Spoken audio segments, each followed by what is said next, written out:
There you go. Okay, I'd like to call the Wellington Board of Education special meeting together this Thursday, January 7th, 7 p.m.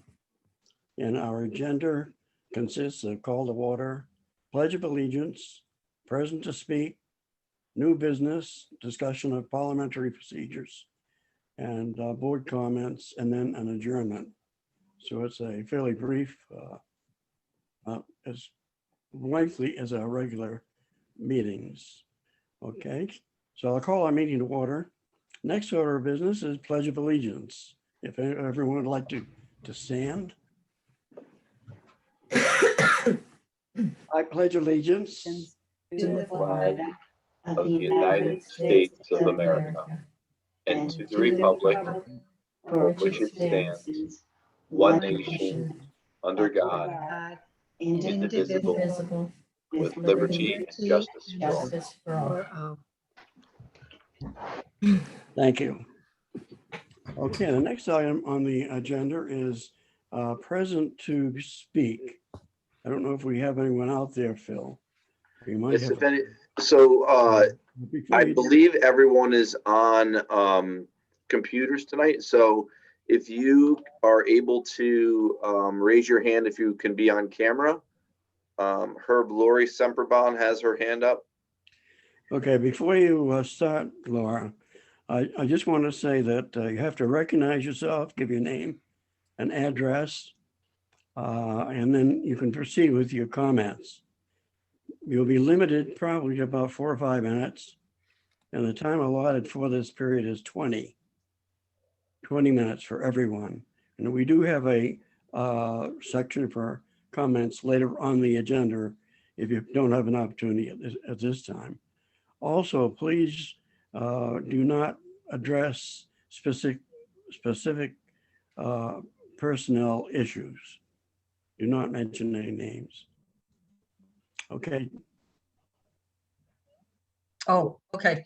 Lori Semperbon, 271 Turnpike Road, former member of the Board of Ed.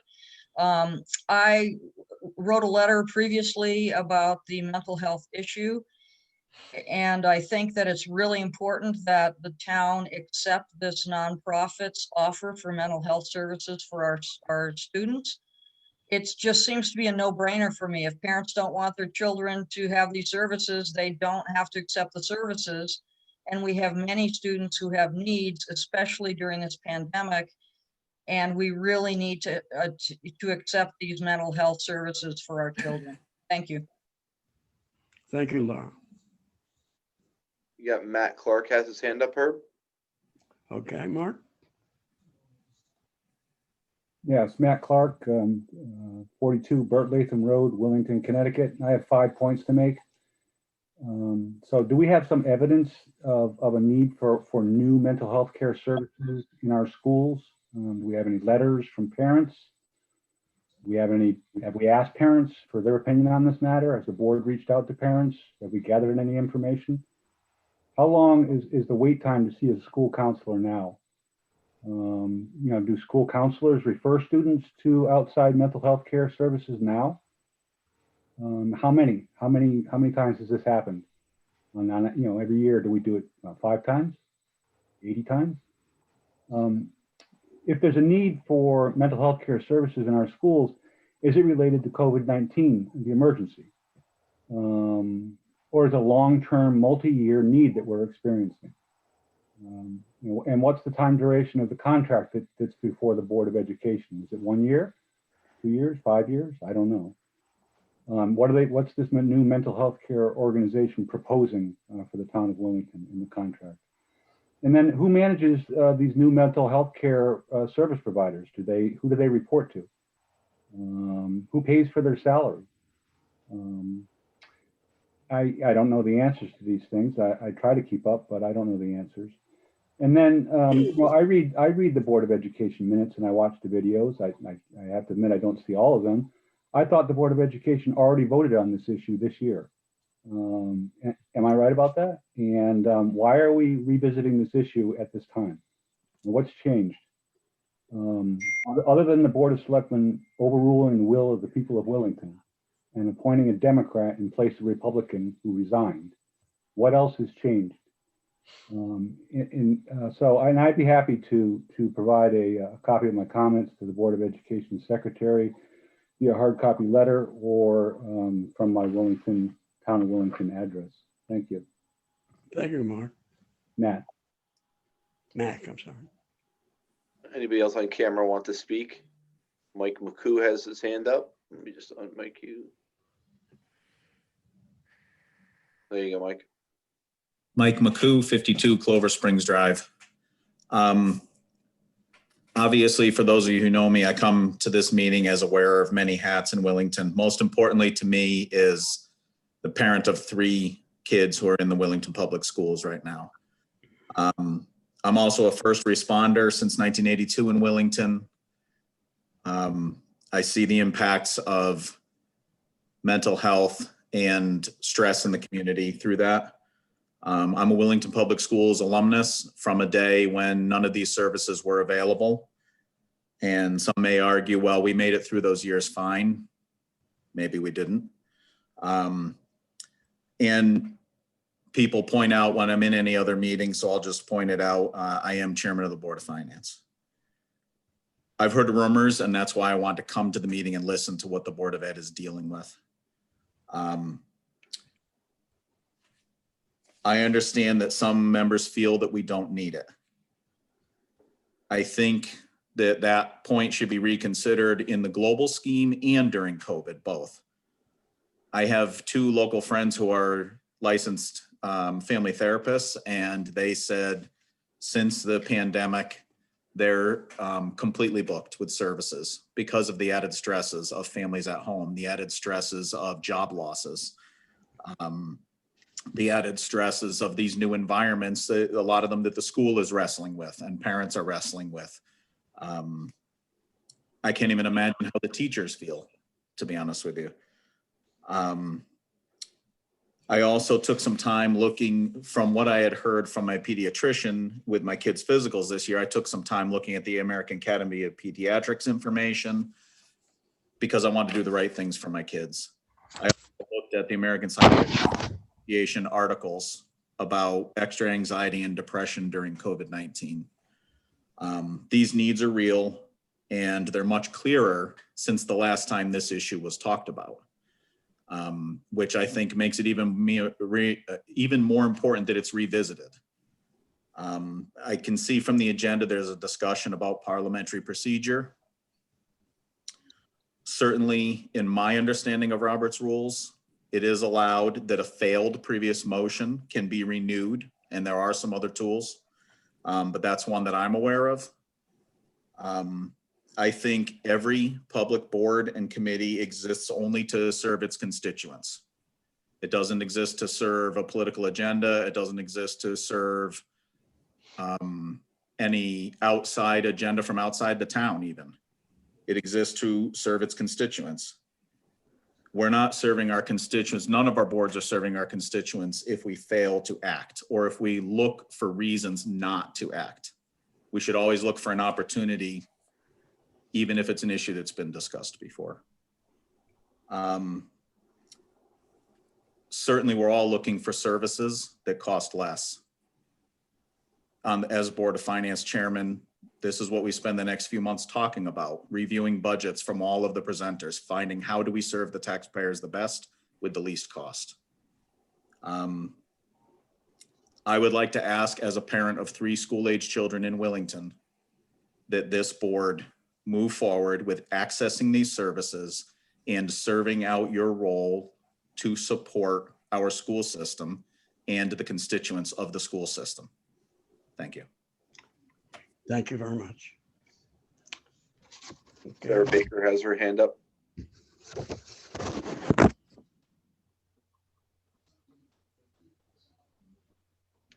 Thanks, Phil. Sarah Baker, 7 Ridgewood Road. I am a parent of a child in the school system, also a healthcare professional. This is, I think, the 3rd or 4th time I've come to talk about the importance of this.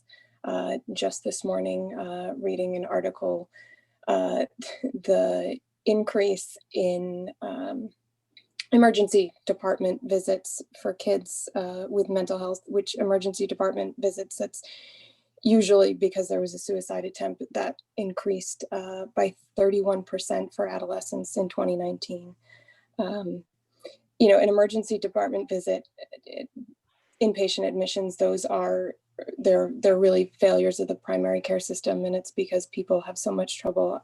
There is such need, and people have trouble accessing these services. It is very hard. You know, there was a question about it. It is very hard to find providers. You know, the waits, you know, it can be months, and plus there's a burden on families to then take time off of work to drive, you know, 45 minutes, you know, each way to an available appointment. These types of appointments are often weekly or every other week, so that's a significant burden that's put on the family who's trying to find who's trying to get, you know, meet the needs of their child. You know, and having it located at the school is a huge benefit for our community. The risk is zero. There's no cost. So we have so little to lose by this, and so much to potentially gain. I'm perplexed why we haven't tried this. We've had so many parents, we've had mental health professionals, we've had physicians from the community coming forward and talking about the need, talking about the struggles of their patients and families and children. But I guess Robert's Rules of Order are getting in the way of caring for the kids in our community and the parents in our community. And that's really, as somebody else was just saying, that's what we're all here to do.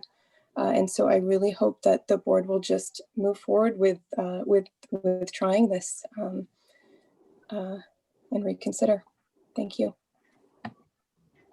Thank you, Sarah. Sorry, hold on.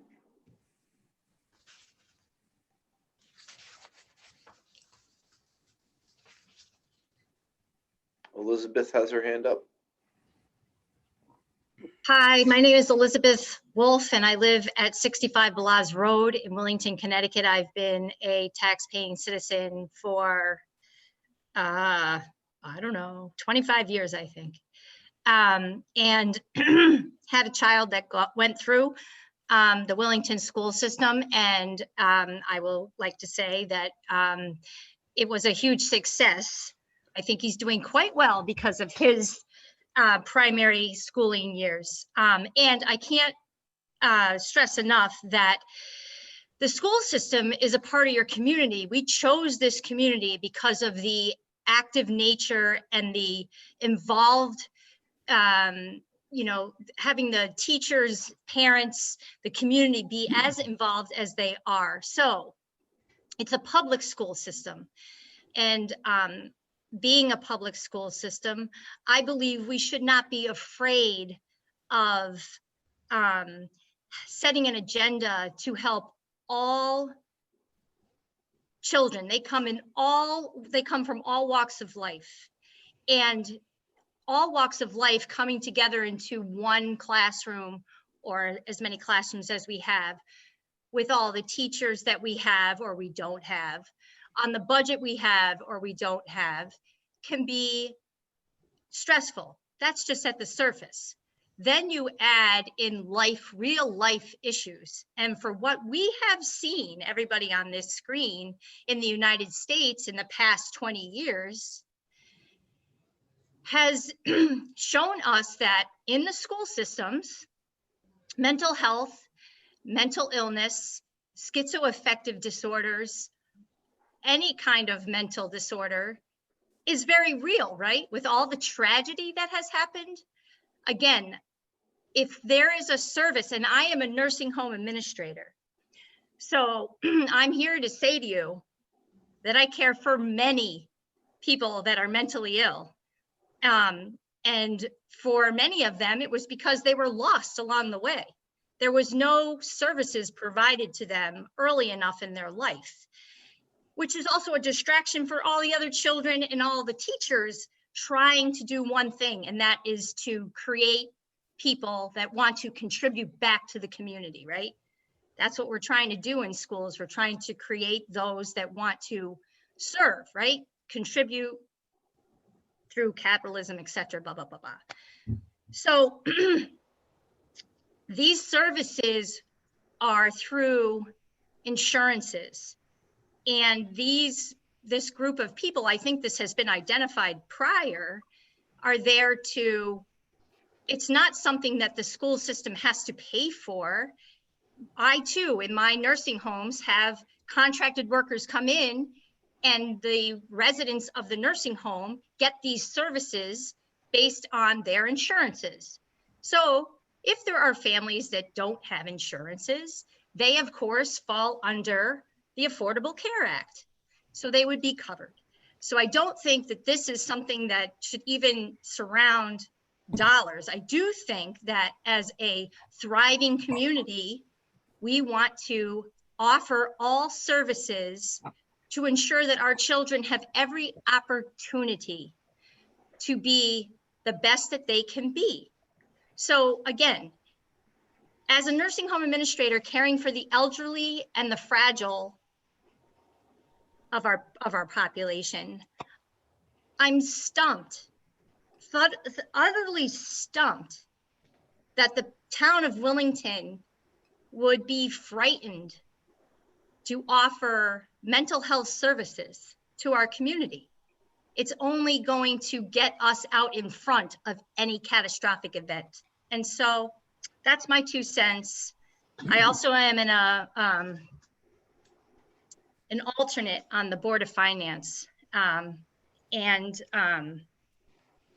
I used to be very, very active and very, very involved in the school system. So I feel like I have the right to say my 2 cents about it. But yeah, I think it's scary times for people. And I think having 3/4 of a year where children didn't even go to school or went partially to school or had to all of a sudden be with their parents. The other thing that I want to say that just came to my mind is that mental health services are there to ensure crisis before it occurs. So it's not something that you necessarily have to ask the parents about. They're there to identify all issues. So having another set of eyes for the teachers, for the children, it's paramount. So thank you. Thanks for my time. I appreciate the opportunity to talk. Okay, thank you very much. Jim Bulick has his hand up.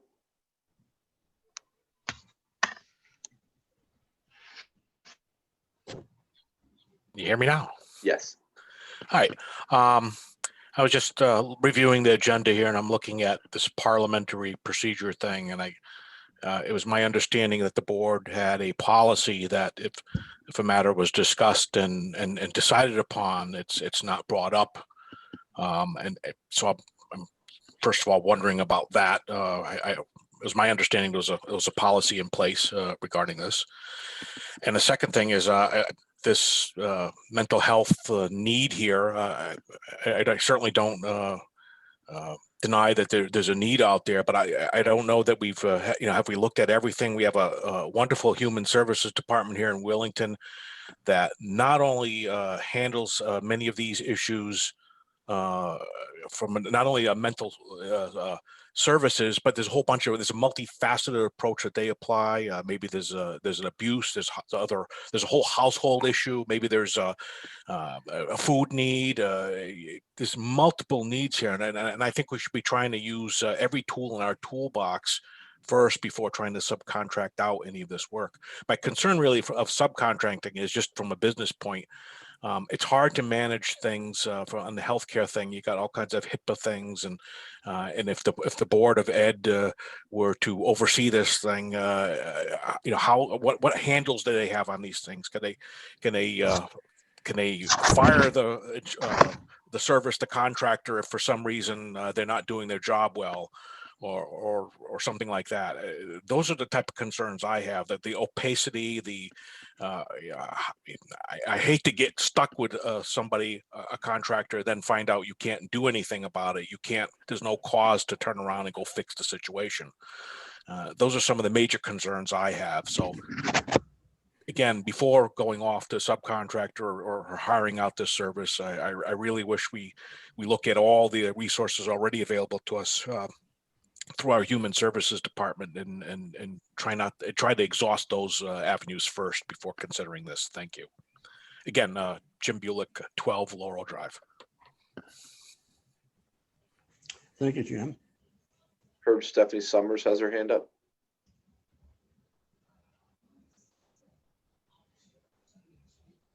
Hi, I'm Steph Summers at 4Y Road in Wellington, and I'm the parent of a child who's gone through the Wellington School District. I'm mostly concerned with the overall health of the schools, and I feel like this is a key step to improve that and to secure it. I think that it's a question of access for me. It's not sending people to the town resources or private counselors or elsewhere. It's sort of a at point of need service. It is free. So I don't know, when we're talking about contracting, we're not talking about paying them, but they are qualified professionals. They are going to abide by any HIPAA concerns and probably know them a lot better chapter and verse than any of us do. So I'm not worried about any of those things. I'm really worried about the overall health of the school. And I don't understand that this program that's successful in 180 school districts in Connecticut alone would not work for us. And two of those towns are Stafford and Ashford, Ashford being in our Region 19 conglomerate. And I think we're comparable towns. I think we know from them that they've had good experience with this. Frankly, I feel like the needs are high in this area. And I think, you know, the more we can secure solid, good services for mental health for our kids and behavioral health is going to just make for a school that clicks better and kids that get through those difficult times. I mean, even in the basics, we've all had experience when either our kids or our kids' friends or whatever had some really difficult moment in their career at center school or hall and needed some help, and the counselors were there for them, and the principals were there for them, and the teachers were there for them. But on occasion, it may be something that's a little beyond their kin as far as really finding the solutions, some chronic issues or something like that. And I think that this is, I can't see, particularly as a former member of the Board of Ed and a current member of the Board of Finance and Capital Improvements, why we wouldn't take advantage of such a superb program that will look out for the health of our kids and our families. Thank you. Thank you, Stephanie. Anyone else on camera? Peter Latinsik has his hand up. Hold on, Peter. There you go. Peter Latinsik, 97 Trask Road. Good evening to all. I want to speak in support of the decision the board made not to pursue this avenue with this organization.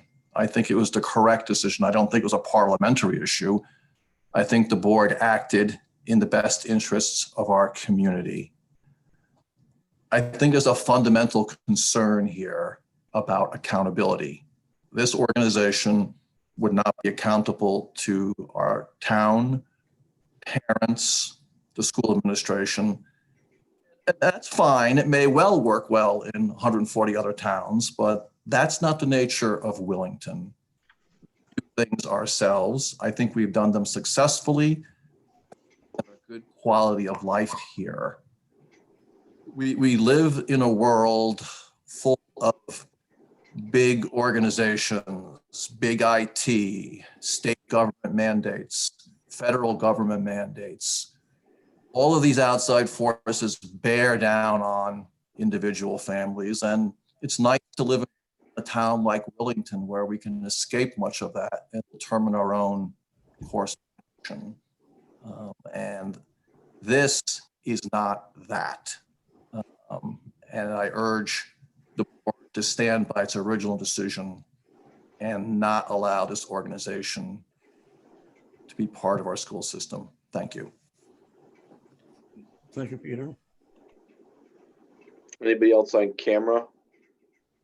Chris Toomey has his hand up, Herb. Okay. Thank you, Phil and Herb. Chris Toomey, I live at 33 Baxter Road. I am the parent of 4 children, 3 of whom have gone through the Wellington Public Schools and are now older and out of the schools, and 1, my youngest, who is still in Wellington Public Schools. I am also a public school teacher myself, and I spoke once or twice on this matter previously, and I just wanted to reiterate my position on it. I am very much in support of the board reconsidering this matter and changing their decision. And I want to just speak briefly about something I spoke about at a previous meeting. Schools today are putting more and more emphasis on the social and emotional health of the students. It's become much more of a focal point. And we work hard to provide essentially a baseline set of services for kids, teaching them to be aware of their emotions, how to recognize their own emotions, recognize the emotions in other people, and act accordingly. And we work very hard at that, but we are teachers, we are not mental health professionals. And just like anything else that we do, there are always children who are demonstrating a need that goes beyond kind of the baseline or tier 1 level of support. And when you have children demonstrating that need, that's the time that specialists need to get involved. And I know that we have hardworking people throughout our Wellington schools doing the best they can, but having this opportunity to align ourselves with an organization that can provide mental health professionals who have the expertise to deal with the children who are experiencing more acute symptoms. And as many people have alluded to tonight, there are so many factors in their world right now that are increasing the number of kids with acute symptoms.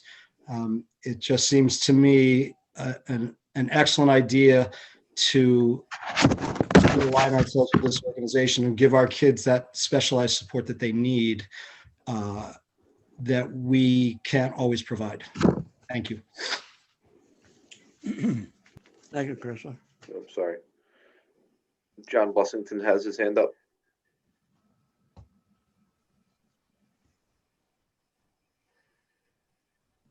There you go. Hi, John Blessington, 29 Mason Road. I just have, I'm a little confused here. I was under the impression that we had some counseling services already at the school. And they can't help the children themselves, that they would hopefully work with the parents and refer it to other counselors, to maybe professional psychologists or now I'm not sure this wouldn't be redundant. I know they would be in the school, but one question I have, one thing that worries me here is if the counselors here feel that a child needs help, do they move in or do they go to the parents first and say, parents, we need to talk? And if parents say, I'm not interested, then what happens?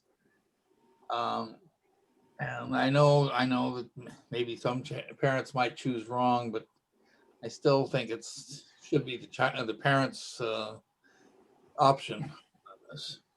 Thank you.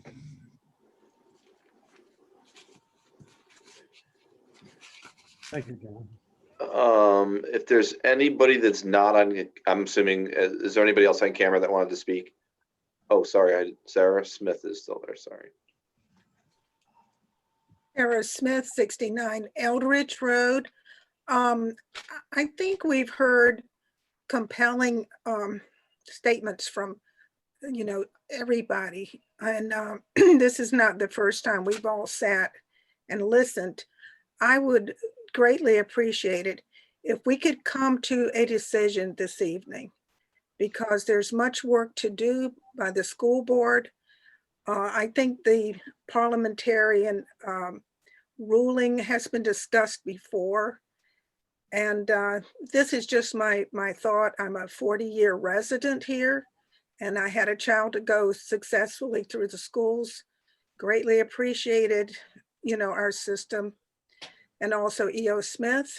I appreciate the divergent views as well and have listened to everyone. And now I think we need to make a decision tonight. Thank you. Thank you. If there's anyone that is not on camera and can either pop on camera, or if you click, and Michelle, you can tell me if I'm wrong, click your participants tab, you can actually raise your hand. I'm looking right now to see if there's anybody in the participant list that has their hand raised.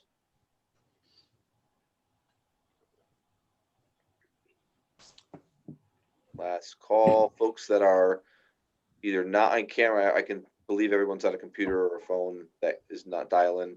Again, if you want to speak, last chance, raise your hand.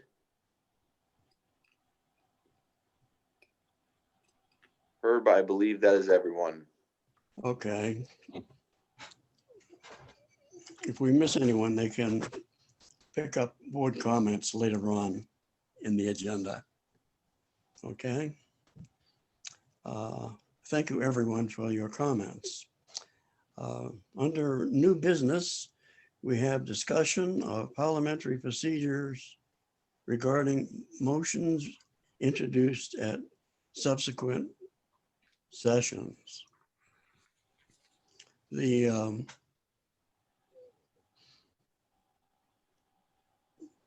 I just want to say that this deals with parliamentary procedures and things of that kind.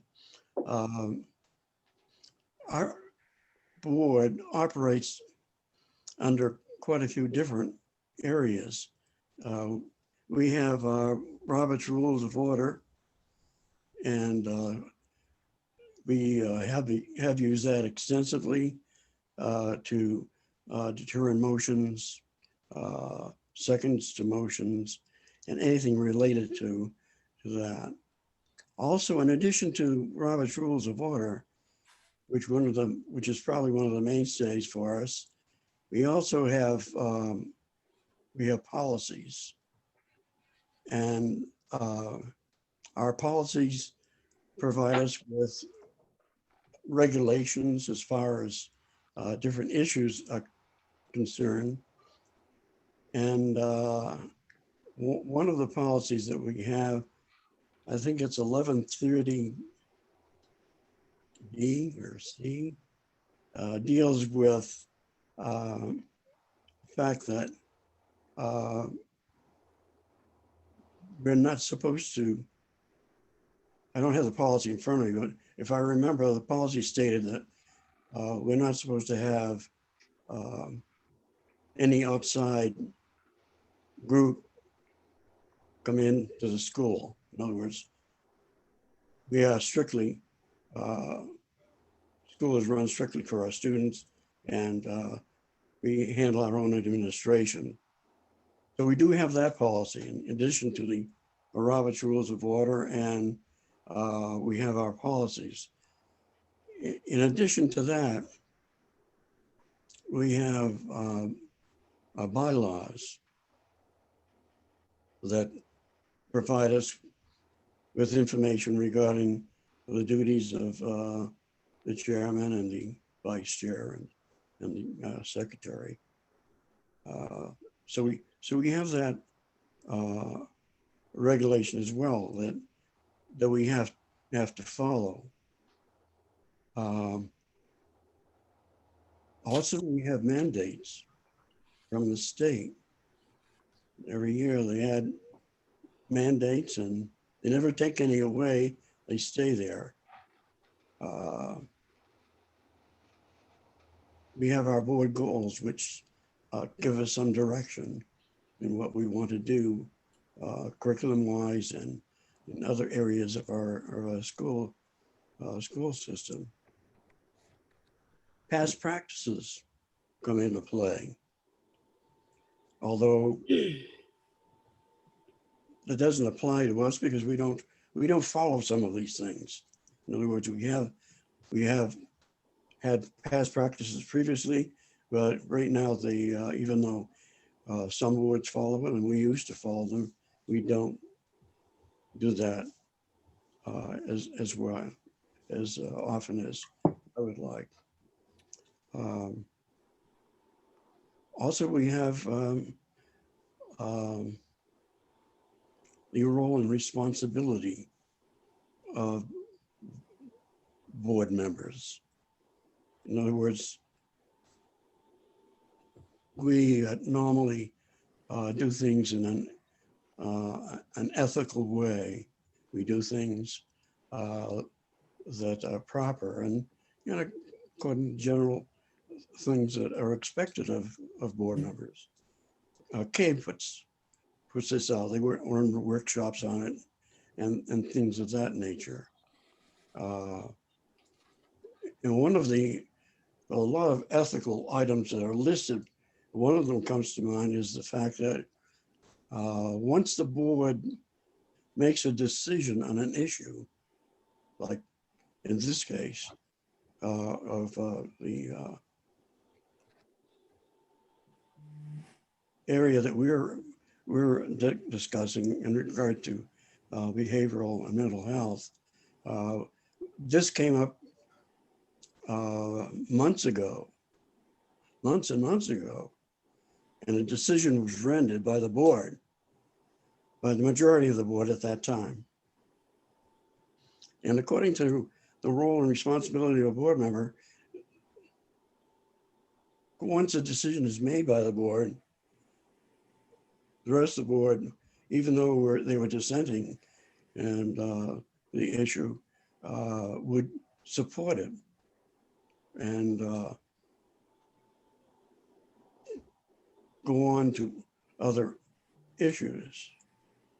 I know in my experience, where I was a minority member of the board for years, a lot of issues came up that I really felt bad about and I didn't support at the time they came up. But I always, once the decision was made, ethically, I felt that I had to support that particular issue. And I would stick that in, and I would not go out in the public, for example, and generate people to advocate for it or anything like that. I really went along with what the majority of the board felt was needed at that time. We also have state statutes that come into play, state regulations. And one of our board members, as a matter of fact, the fact that we have this meeting, this special meeting tonight, is a result of some research in one of our members who went into the state statute where it dealt with the provision for setting up this particular meeting. In spite of the fact, in the phone conversation with her, I said, you asked for a special meeting on this issue, and I contacted the front office, the administrative secretary, and the superintendent, and put that in motion. I set a time frame for this meeting, and I thought that that was in, matter of fact, I think that was in process, and some board members may have been called for her to set a date. The date happened to be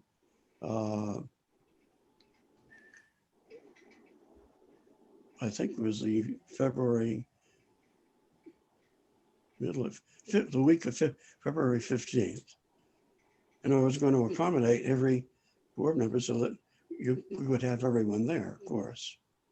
But the reason I did that was because we have the COVID-19, we have our budget, we have all of our committee meetings, and they're all coming this week. Plus now we have a special meeting on this particular issue. But even though the board member knew this, they still went ahead with the state statute 10-218, bringing about this meeting. We were going to have this meeting anyway, because when you look back in our records, we had a meeting last June or July. We had a meeting in August. We had a meeting in September. We had a meeting in October, a couple of meetings. We had a meeting in November, and we have a meeting now. I don't know how many meetings we've had. It's hard to keep track of them. And a lot of those meetings, we were dealing with behavior and mental health, because some of the board members are very sincere, and they want this discussion. We've discussed it extensively. I think most of us have a pretty good idea of what it is. And that's for the benefit. That's what boards do. That's what Board of Education is for. We can't agree on everything, and we have to disagree. And some of the things that have been done probably shouldn't have been done along the way, but that's the way boards operate. But the decision has been made, and I think that in most cases, I mean, we're not all experts in the Robert's Rule of Order. I don't think none of us are. We're highly paid volunteers on the Board of Ed. But I think we've followed parliamentary procedures regarding all of our motions and everything that we have done. Some of you may pick up on this, and that's fine, but parliamentary procedures, the way I see it, are simply a body of ethics and rules and customs and things of that kind governing our meetings, and their general rules and the majority rules. That's the way it should be. And the minority or whatever group loses, that's the way it happens on all boards. And that's the way parliamentary procedures are set up. And general rule, majority is there with respect to the minority. In other words, the minority should have their day in court. They should be able to pursue the issue and talk about extensively. I think we've kind of overdone that a little bit, but that's the nature of the game, I guess. But parliamentary procedures says the ability to focus on one item at a time with equal opportunity. And if talk about focusing on something, this board has focused on this issue extensively. I wish we had done that in the last few years when you're dealing with providing programs for students. When we did away with the library, it changed it drastically. The enrichment programs, a lot of things we did. I wish the board would put as much energy and thought into it and vim and vigor into it as we do with the budget season coming up. And think about those things. Think about the programs that we have. We've been diverted from a lot of important things. Not only has the COVID-19 diverted us, but this issue has as well. Not that this isn't an important issue, it is.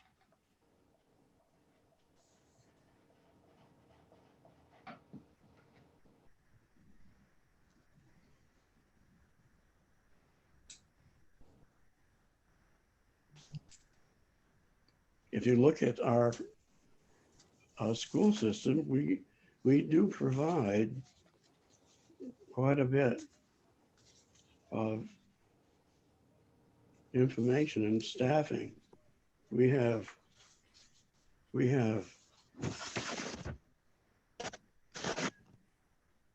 administration. We have staff, not all trained in mental health things, behavioral things, but certainly a teacher in behavioral.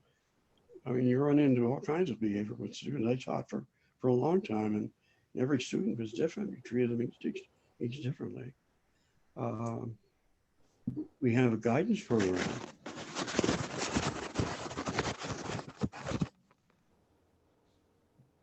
Guidance people. We have outside placement. We have special education.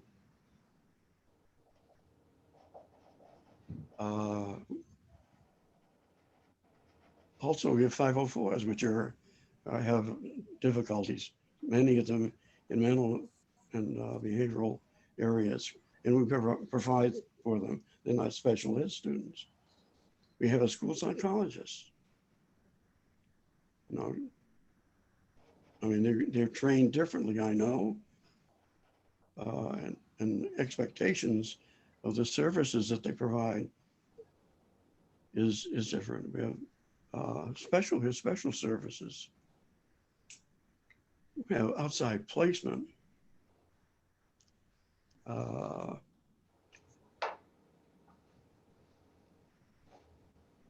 So there are all kinds of things that are covered in the school. We have programs that do cover behavioral and mental health. But again,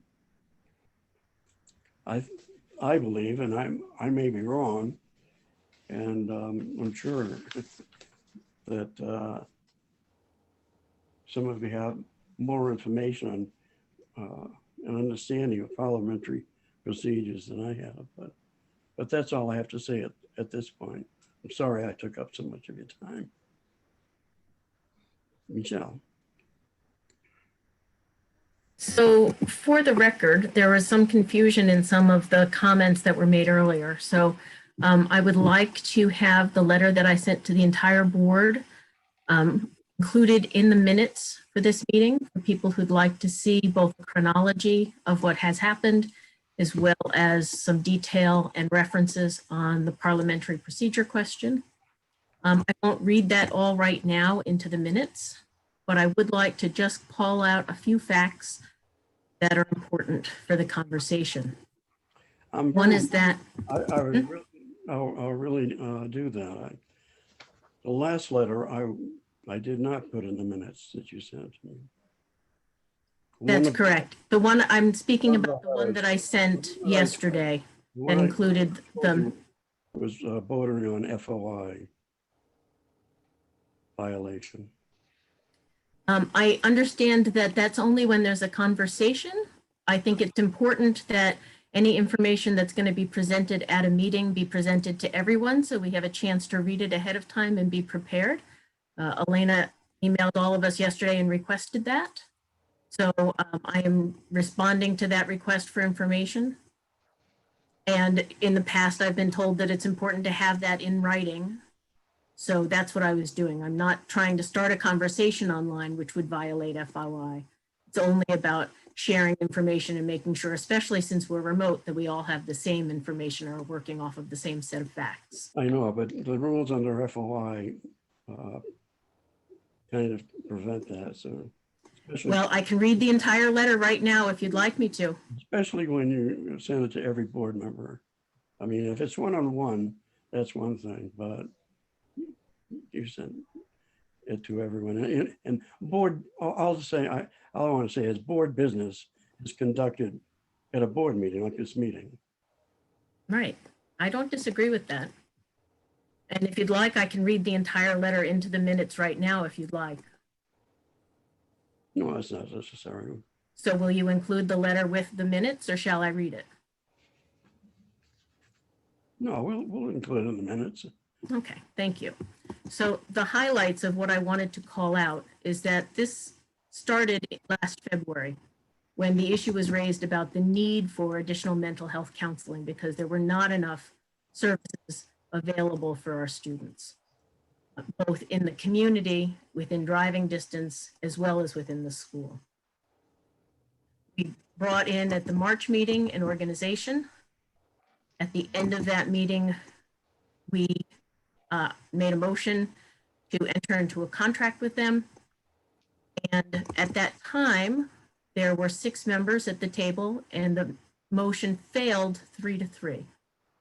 So we did not take action, the vote failed. So there was no action that needs to be undone. There was no action taken. So because that vote has failed, there were a number of people since then at almost every single meeting, people have come to say how disappointed they were that we were not able to make that decision, asking us to consider additional facts, additional information, additional need. And then in July, when we had a 7th member added to the board, she asked if she could amend the agenda to make a motion to revisit that issue. And at the time, the chair ruled that no, it would not be appropriate to make a motion because it had been revisited. And therefore no motion was made. We moved on with the agenda. I asked in writing that it be added to an agenda. It was done so in September. And at that time, we agreed to have further discussion and have a special meeting on the topic. That special meeting happened in October. I thought we had a fairly good conversation. There were a number of questions raised, similar to some that were raised today, about parental consent, about costs, about space, about process and policy. They were addressed, and we had agreed to have a second special meeting on the topic. That meeting was scheduled for November 4th, that meeting of which you canceled without any reason given, and it was not rescheduled. So in early December, I wrote to the chair requesting that the meeting be rescheduled. All of myself, Tracy Anderson, Ann Grosjean, and Laura Rodriguez all signed that letter. It is both policy and state statute that if enough members of a board request a meeting, the chair has to call one within 14 days. That letter was received on December 7th. The meeting was never called. Therefore, state statute allows any 3 members to call a meeting by, as long as they notice everyone appropriately, to bring something to the table, which is exactly what was done to bring us to the point we're at today. But the question has arisen a number of times whether or not it's appropriate to bring a motion back to the table. As someone in present to speak earlier mentioned, it is appropriate. And in Robert's rules, it's very clear that this is called renewal of motions. It's not a reconsideration. It's not a different type of change. It's just renewing a motion. And it says, and I quote, "If a motion is made and disposed of without being adopted and is later allowed to come before the assembly before being made again by any member in essentially the same connection, the motion is said to be renewed." Renewal of motions is limited by the basic principle that an assembly cannot be asked to decide the same or substantially the same question twice during one session. So that's the important thing. They're trying not to have people delay meetings by bringing up the same motion over and over again in one meeting.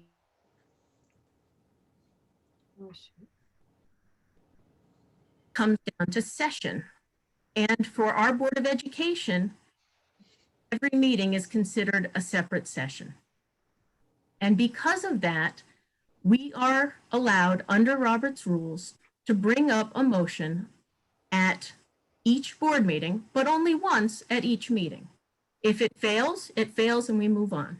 But it is allowable to bring back up a question. I would argue that also many things have changed in the past 9 months. The need for these services has only increased. People are suffering with the trauma and the grief that comes with this pandemic and the uncertainty in their lives and the job losses. I think it's really important that we meet the communities and our students' needs with this free service for our students and our families. So I would very much like for people to understand that we are following the rules. We're doing this exactly right. We have given you time and time again, asking politely to please bring this back to the table. But I really am beginning to feel a sense of urgency. Every month we wait, there are students who are going without services. And that's unwarranted cruelty. Honestly, these students are suffering, and the longer we wait, we're making them suffer longer because they can't access services, where it's a simple solution. So I believe it's time for us to bring this to a vote and move on to the other business of the board. Well, Robert's Rules of Order is the book that we're using. And I think you have a copy of it.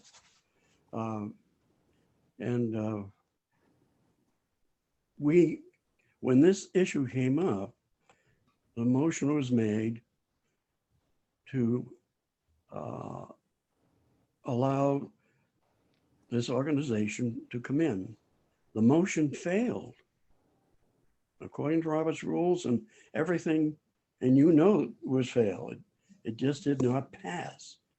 If it had passed, then we wouldn't be where we are now. But there weren't enough votes, and that's the way every board operates, and that's the way the parliamentary procedure is. If a vote fails and you're unhappy with it, then you have to take your lumps really with that. That's what happens. In your case, you've come back time after time after time in regard to this issue. And I know you feel very strongly about it. The fact of the matter is the motion went down. The only way you could bring it back, I believe, was a reconsideration of the motion of someone on the prevailing side of that motion. This has not happened. We have brought this up several times. We probably begged someone so we can move on, but no one has taken that step to ask to reconsider. And it has to be something on someone on the prevailing side. And that's the way the issue has remained. And that's what happens to motions that fail. Now, a renewal motion, as you said, is in order if there isn't something blocking it from going back to the main motion.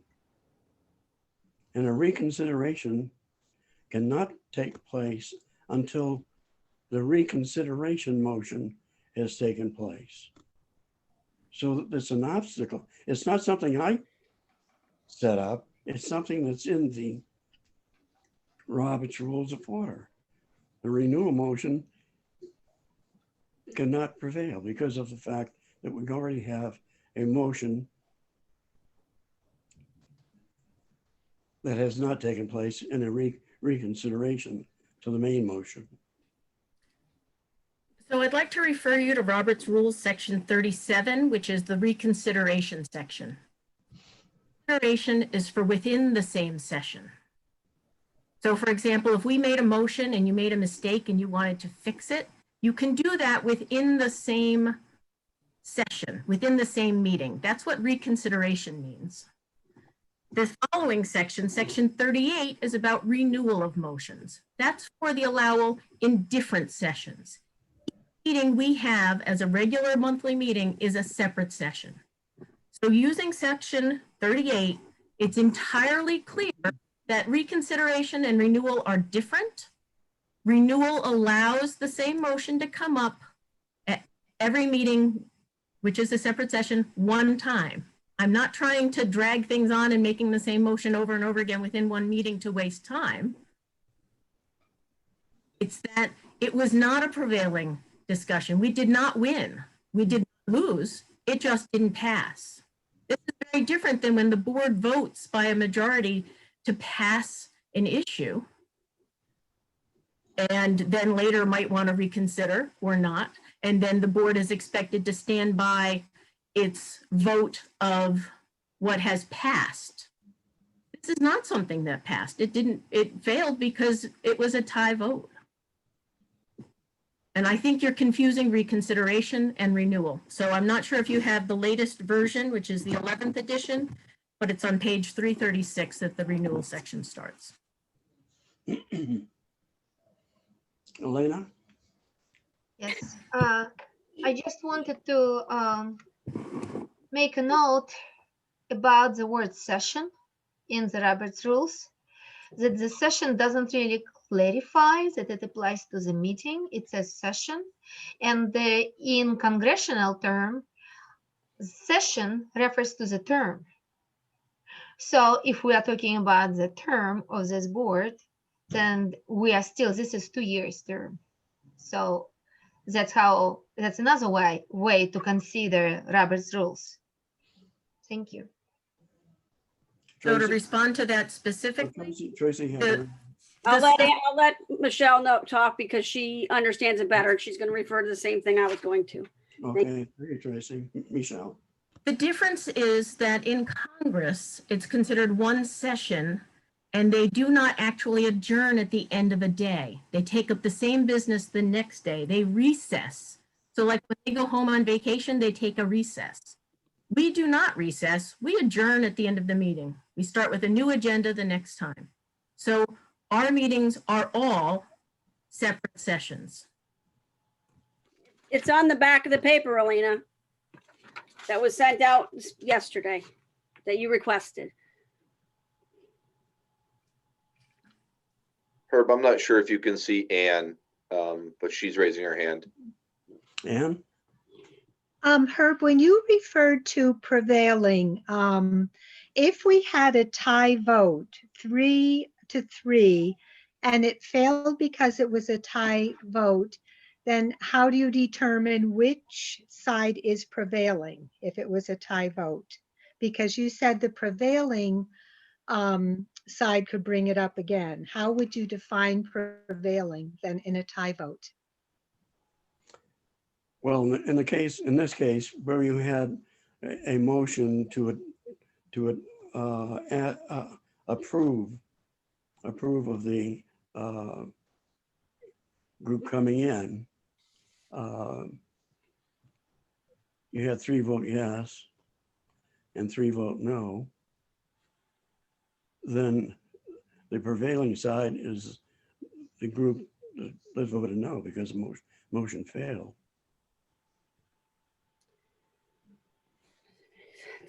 It's the side that I can see what you're saying. It's a tie vote, but Robert's rules interprets it a tie vote, and the motion goes down. I mean, it's just the way it is. And the prevailing side is even though it's 3, it still is the group that is the prevailing side. Thank you. But that's part of Robert's rules, and that's what we try to go by. Tracy has her hand up too, Herb. I can't see. You're not on the list that I have. Okay, can I speak? There you are, okay. In the additional citations that Michelle included in her letter, she says she spoke with a licensed parliamentarian and that he agrees with her interpretation, our interpretation of these renewal of motions. Would it help if we had a parliamentarian actually attend our meeting to tell us what's right and what's wrong, just as we've had to have a lawyer come before? It seems a bit extreme, but we've all sat at the Nutmeg Board of Ed meetings at the CABE conference and had a parliamentarian tell us which way it was supposed to go because it was in misinterpretations. I'd be willing to go there and have another meeting if that's what we need to do. But I'd also like to just hear what the people of our town are saying overwhelmingly and try to move to a vote instead of arguing about parliamentarian rules that we have on paper showing us that they're true. It's very frustrating. We've spent an hour and a half and we haven't even gotten to the subject of the meeting because we're spending so much time arguing about parliamentary rules. Tracy, We should invite someone to come or have a parliamentarian attend our meetings because we continually have this issue over and over again. Maybe we need to hire one to be in our part of our board, if that's allowed. Because I'm really frustrated with the arguments back and forth. I'm sorry. Tracy, I did contact a parliamentarian to see if they were available to come tonight. The charge is $250 an hour because they travel and their services are great demand. I suspect there aren't that many people who are experts in Robert's rules. I was not able to pay for that out of pocket, and I did not want to, of course, commit any funds that were not mine to commit. So therefore, I did not move ahead with inviting someone tonight for that purpose. Thank you, but time is money, and I've spent a lot of money of my time on discussing parliamentary issues. So I would have thrown in the $50 or whatever I would have needed to have someone come here out of my pocket so we can move beyond this issue to the other issues that you all say are so important for us to be discussing. And yet we're still continuing to not listen to our teachers, our administrative team, our superintendent, and our parents.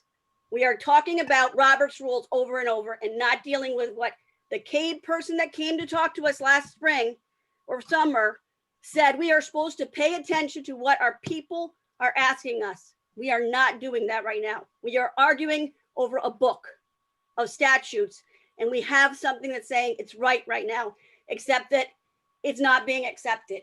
And I have not been on the board for a very long time, but that's what it seems like it's happened the past hour. I am a rule follower, but we're not following them.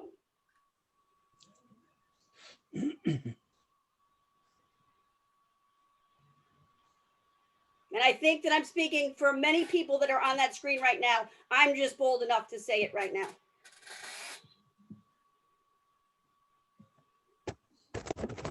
And I don't mean any disrespect by it. I just like to move on. Thank you. I'm done talking. Herb, I'm not sure if you can see Donna, but she just raised her hand, I think. Yeah, I can't see her. I agree. It would be nice to move on. I'd also like to stop beating what I perceive to be a dead horse.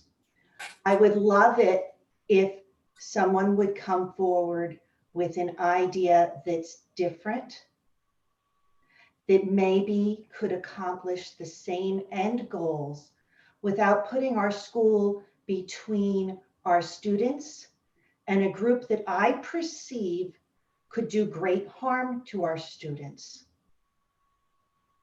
This is a hill I'm willing to die on. I want to protect our children. I don't know how many of you have had the unfortunate experience of being with a friend when they are called by somebody in the school to let them know that something unfortunate happened to their child because the so-called safe person at the school was a predator. I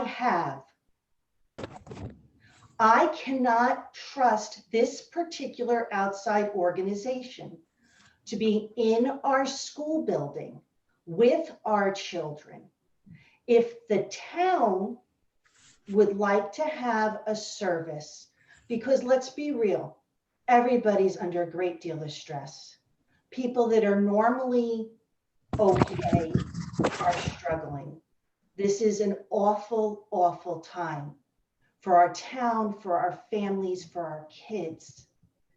And you can't just treat one little piece of the problem. We have kids that are locked in the homes with their families, and some of their families are really struggling. And helping the kid doesn't treat the problem. It may help the kid a bit, but they're family units. And we need to maybe look at what resources the town has currently. Look at what resources the school has. On one of our prior meetings, I asked questions about our in-school services. And the individual who oversees those in-school services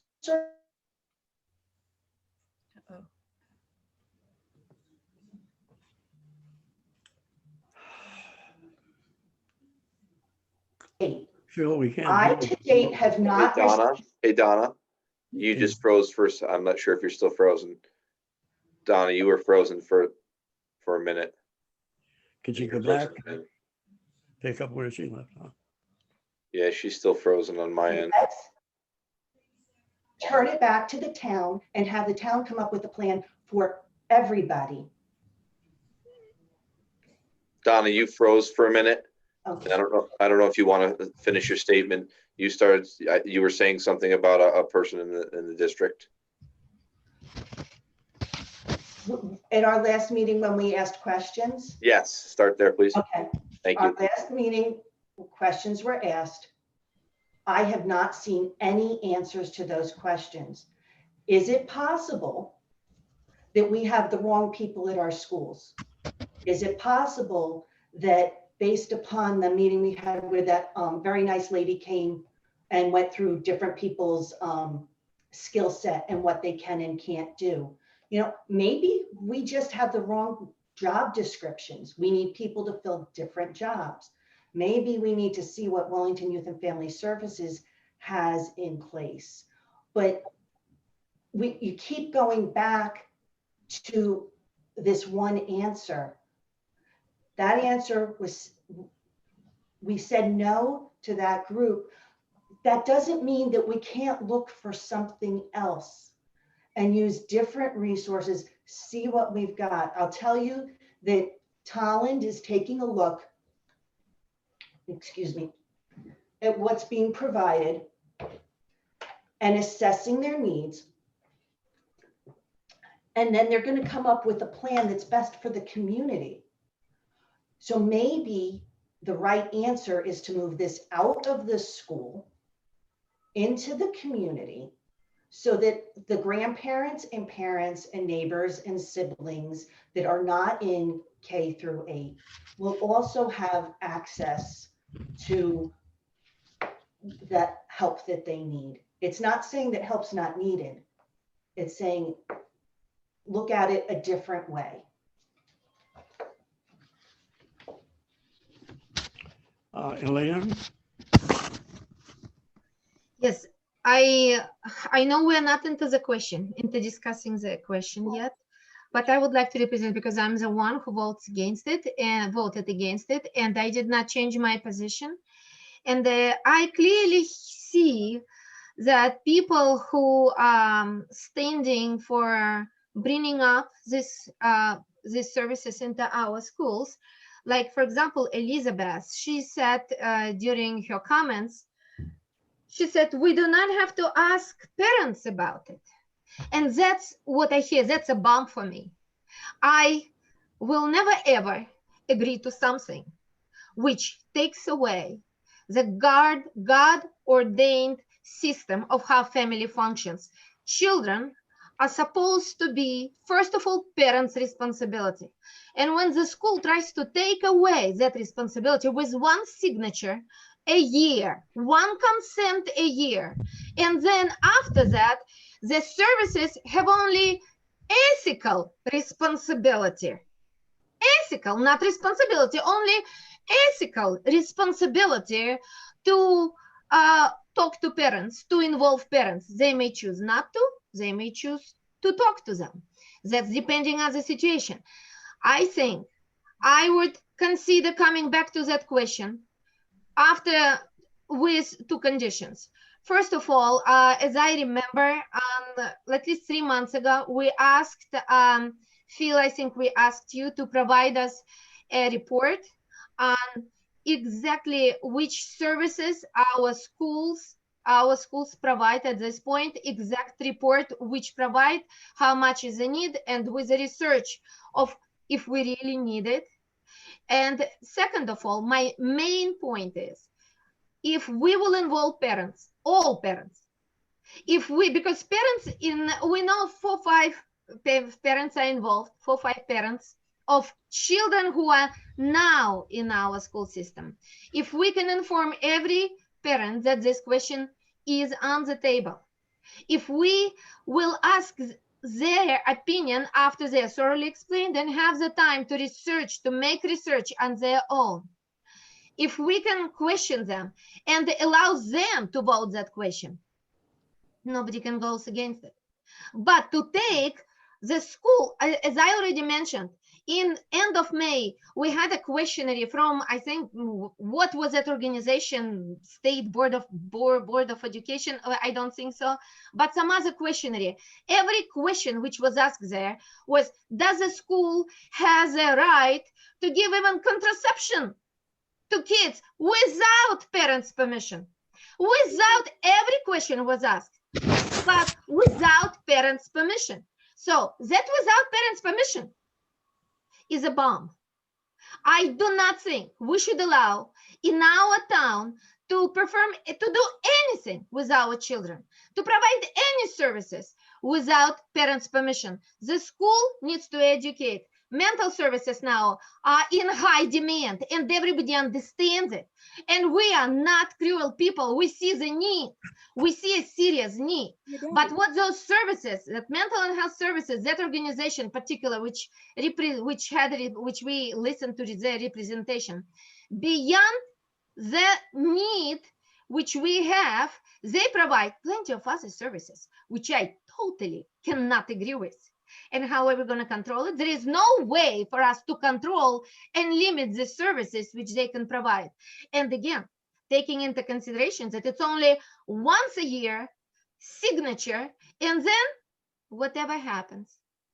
It should not be in Wellington schools, should not be. Parents must be involved, must have a final say, and by going along with maybe some other mental organization services, maybe they have different systems. Let's look into them. Why are we stuck in this particular company? Let's look into other companies who are more closely, more responsibly work, not just with children, but with their parents, who are obligated to coordinate all the work they're performing with children. They are obligated, they take on themselves obligation to give a full explanation to parents. Let's look into other companies. Why is it always taking parents out of the picture is so important nowadays? Thank you. Michelle? Tracy had her hand up before me, and I think I see Laura as well. Yeah, I can't see them. So. Yeah, I know. I don't want to jump the line, though. I took Tracy's time a moment ago. Tracy, your hand was up before me. Thank you. First of all, I'm confused because we're not on the issue, so I'm not sure why we're discussing the issue, because we're not supposed to be discussing the issue when we haven't gotten to that point in the agenda. That's my understanding of the way our meetings are supposed to work. I just asked if we could go on to the parliamentary question, and then we ended up in talking about contraception in a Board of Education meetings for a K-12 school. I don't even know where that came from. I am so confused about that right now. So Herb, can you please tell me where we're going with this? Because I'm not understanding. And some of the things that are being discussed could be discussed if we could actually get to the issue, because I have highlighted points from meetings that I can address many of the issues that are being talked about, but I'm following the rules that we're supposed to for our agenda. Well, I didn't want to be accused of shutting anyone down, but you are right in that I'm sorry. I apologize. we got carried away and into the next topic on our agenda. And I may have sparked that. I'm sorry. I just wanted to move beyond the parliamentary issue. We either vote on that as part of the addition or go on, please. Or We don't need to vote on this question. It was bringing information back to the board. There's not a question about parliamentary procedure. That's Okay, on I the guess I table. don't We don't have a understand more. motion right now. I don't understand enough, but Okay.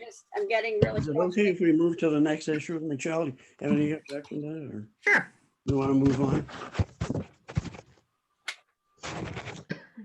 Okay, why don't we move on to the next item on the agenda?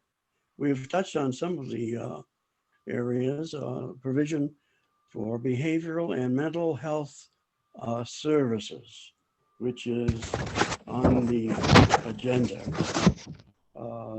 The company that we're talking about, there's more than one company around that does this type of service. The Community Health Service Center, I think it is known as, is all over Connecticut. They have a lot of businesses.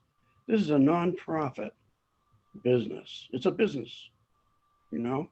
It's like any business you see out there, except it's called nonprofit because of the type of service that they operate under.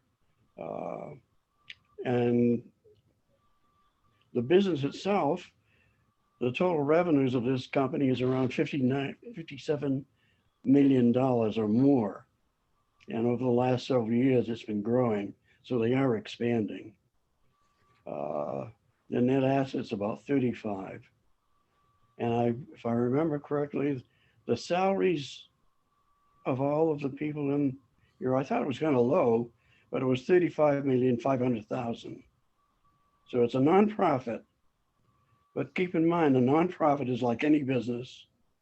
It has a president, has 4 vice presidents. It has a compliance officer, a vice president who's a chief financial person. So they have a total of 13 or more just top salary people in this organization. I mean, we hear about something people get stuff free and stuff like that. That's not true. This company, this nonprofit, has to pay their top executives. They also have to pay for their people who are out in the field. And they have their own buildings. They own their own buildings all over Connecticut, mostly the larger city areas like Hartford and, Enfield, Menfield, New Britain, and places like that. But this is a nonprofit. It's not they're not coming in as I hear this free things. They charge their clients insurance. They just bill them. They find out if they have insurance and they bill them. This is how they make their money. Those that don't have any money, they charge them a fee, maybe a small amount of money if they can afford it. Now, does a nonprofit make a profit? Sure, they have to make a profit. They can't operate, even though they pay their salaries, of $35 million. They also have other expenses too. They have custodial, they have a building, they have taxes to pay in the building. They have all of the expenses that any business has. And they service all of these areas. They have a tremendous program going. And I'm not saying that there isn't a need for this, but a company of this size, we're going to allow them to come in. It's nonprofit. We're not going to charge them a fee for any of the rooms or equipment that they use. the staff that comes in, we have no control over, even though we'll have a contract. We probably have them in for, say, for mental and behavioral issues and maybe one or two other issues in the contract. But this is a business. They have a marketing person who is out beating the bushes all the time. And a company like this coming in and gets a foothold in our system is not going to be happy with just serving behavior and mental issues, because they have all kinds of things. They have hygiene, they have dental, they have immunizations. They do everything. They have a million things that they do. That's part of their operation. But once they come in, they're going to probably expand. They have to. They're a business. And not only that, but they're coming in a little school. We have, I don't know what percentage of our students left their homeschooling. A large number of our students right now are home or they're in and out online. We're going through a pandemic, and we're bringing in an organization, bringing additional people in who may be servicing other places. And I don't know how, with the population that we have, how they would service our schools. There doesn't seem to be enough students. You mean to say we have 300 or 400 students that all have mental and health problems? How many students are they going to service? We have 80 students in special ed. I don't know how many are in 504. We didn't find that out, but say 25 or 30. So special ed is servicing all of these people. What happens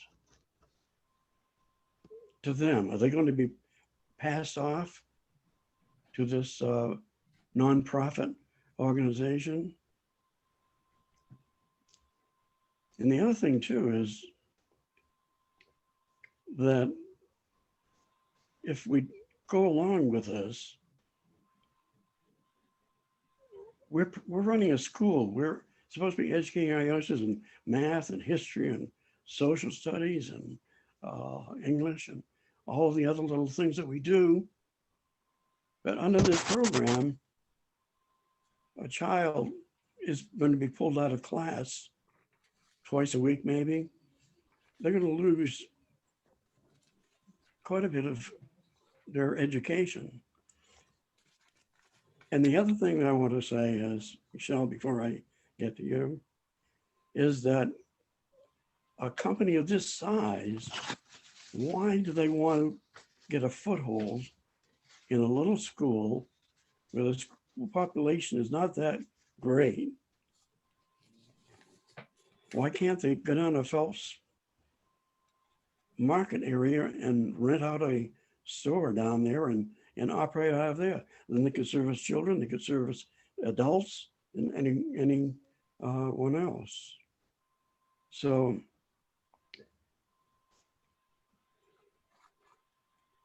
that is something that I'm interested in. There was one other thing too. I can't remember. Phil, you might be able to answer this. Are we developing an emotional and behavioral curriculum? Part of our process right now, yes. Thank you. Michelle? So there were a number of statements that you made, Herb, that are somewhat misleading, and I want to correct some of those. One is that there is no charge to parents for this service. So it is not, while it is charged to insurance, there are not. No, I said they have insurance. If a person, if they have insurance, the company gets the name of the company and they bill that company for any service for the child. And for those children who do not have insurance, grants are used to make up for that lack of insurance cost. So there is no cost to parents. So I just wanted to make that very clear. That's true. This is not about a cost to parents. They get quite a I've bit worked in the nonprofit sector for more than 30 years. I run my own nonprofit now. I know a lot about how nonprofits work and why they operate the way they do. This nonprofit is large because it has grown because the services are so great. There's such a need for this service, not only in our small town, but across the country. Their mission is to provide these types of services to uninsured and underinsured children.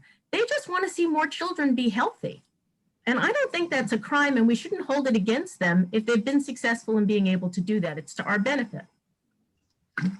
And since we've moved on this, I'd like to go ahead and move that the Wellington Public Schools enter into a contract with community health centers to provide behavioral and health services in both center and hall schools. I object that motion because it goes against our current policies. Even if we were Elena, you can't object to my motion. You can second it or not. I can object it though. You can't object. I I can't. second it. The motion is now seconded by. The motion is out of order. I appeal to the decision of the chair. I second the appeal. Tracy Anderson. The motion. We've not had an appeal before. Would you like me to tell you about how an appeal works? I have my Robert's rules open. You give me a 3-minute, before you explain that, I need to leave the room for a second and I will be right back. I want to hear what you have to say. Can we take a break for 5 minutes, all of us? Yeah, we'll take a break. I have not, that has to be moved and approved. We can't just go with this. I know we're trying to be informal, but on a decision like this, I'd like us to at least follow the rules. Well, the rule is that you're making a motion and the original motion that you made was defeated some time ago. And it has not been reconsidered at the present time. And therefore, the motion that you made is not in order. It doesn't. And because I believe you are wrong on this issue of Robert's rules and you're confusing reconsideration and renewal, we are allowed to appeal your decision, and it has to come to a vote whether or not your decision can stand as the judgment of the board or not. I think we should refer it to our attorney. No, we have to, the motion is made and seconded. We have to vote on it tonight.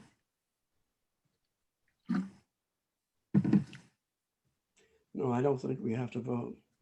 On an appeal, yes, you can't just move right now. This is the next step. We can talk about it. I'm happy to read to you the entire section about appeals if you'd like. You may want to pause until Herb, I don't Until know. Donna comes back. Donna requested for a pause and she left. You didn't go to recess. So, I mean, technically you probably should keep your meeting going, but I apologize. there you go. Restroom desperately. Okay. Yeah. Elena, you had a comment? Yes, I would like to say that our policies, I will say exactly which one. 13, hold on 1 second, sorry. It's 1330 B17. It says use of school, use of school premises for non-school activities is not permitted during school hours.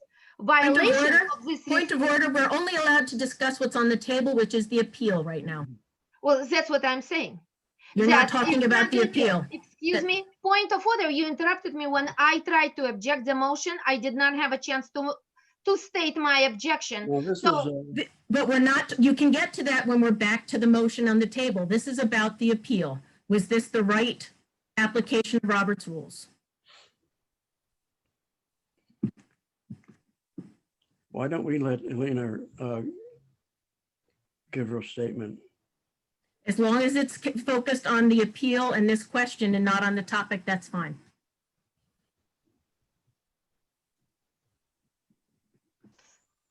So my comment involves referring to our current policies, which are our primarily laws, which we cannot skip, state statute, and then our policies. And we all know that. So we cannot really vote for something which contradicts our policies. Even if you want to use your majority on the board, which I cannot agree with the way how you achieved it, but even if you want to use it, it still has to go through a certain procedure. Like first, we have to amend the policies.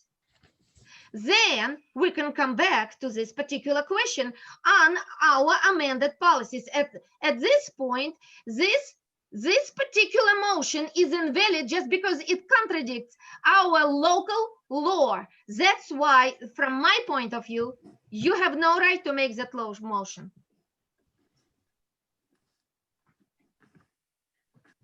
Can I speak? Tracy has her hand up. Herb. Tracy? There was something about policy in the minutes from the March 10th meeting when this was first brought to our attention by Superintendent Stevens. And it clearly says here, quoting from the minutes, the board would have to put a policy surrounding it, but we've heard positive feedback from the town, so we need to be specific in our motion about which services we would be providing and adding in the policy in that, I guess, Michelle. So maybe we need to amend our. So after we've addressed the appeal question is what's on the table. We can go back, and if you need to make a friendly amendment at that time, you can. Right now, the only question on the table is the appeal as to whether or not the motion is in order. Yeah, so the motion is illegal. I'm sorry. It's not illegal. It's not illegal because it's an out of order motion. It's against it. I think we need a lawyer here. I think we need a special meeting with inviting the lawyer. So who would lead us through the procedure? Because now, Michelle, you are out of order. You cannot appeal when the chair stopped your motion because it contradicts our laws. You cannot appeal that motion. If you refer to section 24 in your Roberts Rules, which is page 255, there's a very clear process by which we can use to appeal Herb's decision that our motion is out of order. Regardless of the reason it was out of order, we have the right to appeal. We're following the process. We've been following the steps. We've been doing everything correct all along. We have been holding meetings in good faith. Please stop dragging this out longer, and let's just move to a vote on this question. Elena? Yeah, you cannot appeal the motion which has no standing. That motion, the first motion, has no appeal. The appeal is of Herb's decision about the motion being out of order. And the motion has no standing. How can you make a motion which contradicts valid? The motion contradicts our local law. It does not. It does not. Hold on. What does that mean? It does not. It does very clearly. Okay.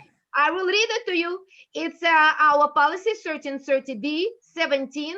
It says, use of school premises for non-school activities is not permitted during school hours. Violation of these restrictions may result in permanent revocation of the privilege to school facilities against the group involved. So if you want to move on this particular question, then moving towards this question first involves amending that policy, which is a separate meeting, and one meeting, just reminding, we have to amend the policy and not amend, but announce that we are going to amend. And next It has to be done on the regular meeting, not on the special. Next regular meeting, after that meeting, when we announce amending of the policy, only on the next regular meeting, we amend the policy. And then you have a right to make your motion. At this point, you have no legal standing to make that motion. I call the question. The motion is out of order. The appeal is correct and it has been seconded. The appeal towards the motion, which is out of order and contradicts the law, We're not discussing the motion. We're discussing the appeal. I think I request question on the table. I request the presence of the lawyer in this particular question. I've asked to call the question, Herb. Well, the motion, Elaine is right. The motion is out of order. The question on the table is the appeal. I'll go back and read you the section of Robert's Rules if you'd like. Are you ready? I apologize, Tracy. I know this is your idea of a really fun night out. It's okay. It's not your fault. By electing a presiding officer, the Assembly delegates to him the authority and duty to make necessary rulings on questions of parliamentary law. But any two members have the right to appeal from his decision on such a question. One member making the appeal and another seconding it, the question is taken from the chair and vested in the Assembly for final decision. Members have no right to criticize a ruling of the chair unless they appeal his decision. I will skip to the section about how the form is supposed to happen. The original motion was out of order because the motion that we made some time ago failed, and there wasn't any reconsideration of that motion. And you're making a motion on a that is not valid. Herb, that is your understanding of Robert's Rules. In other words, it's incorrect. Can't bring that issue. And we're allowed to appeal your decision. It's not my decision. It's Robert's Rules of Order that we were following.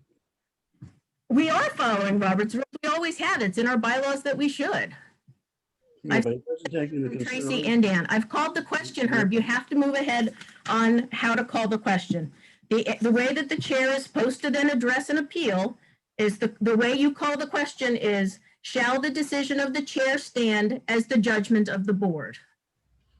Mean that if you vote yes to that question, you support Herb's decision to rule our motion out of order. If you vote no, it overrides Herb's decision and the motion stands as a valid motion, and we can then discuss whether or not you should vote for it. Appeal on the floor is whether or not the motion is valid. Well, I think now we are taking a very illegal action if we move forward with a motion and appeal to that motion. I request to have a lawyer, and if there is a procedure to postpone the meeting, I would request to postpone the meeting for the presence of the lawyer. I've called the question, Herb. We've got a motion on the table. It's a valid motion that has been seconded. Can we vote, please?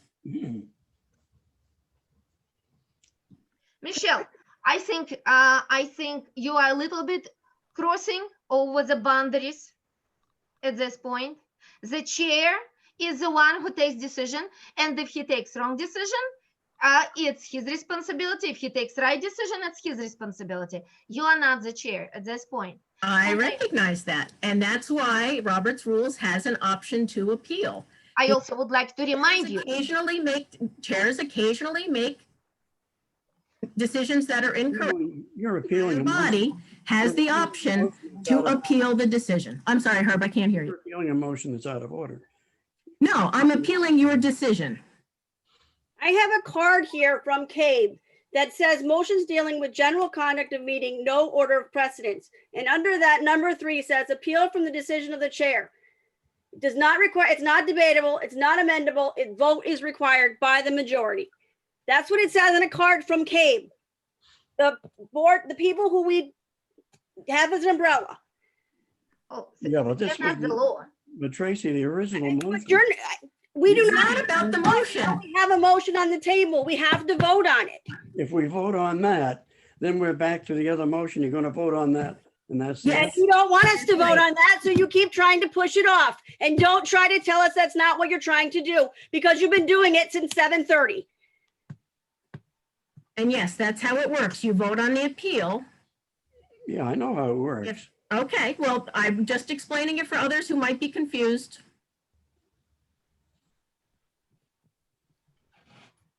Are you going to call a vote, Herb? I'm thinking about it. Okay. I appeal to everyone to do the right thing right now. There is enough controversy in our world right now. We need to do the right thing for our little town of Wellington to vote on something right now and stop arguing. I do not understand. What right do we have to skip the law? I don't understand it. I You're think on an appeal, Elena. You are on a different issue. We are talking about the appeal. even if Like, you, 5 steps back right now.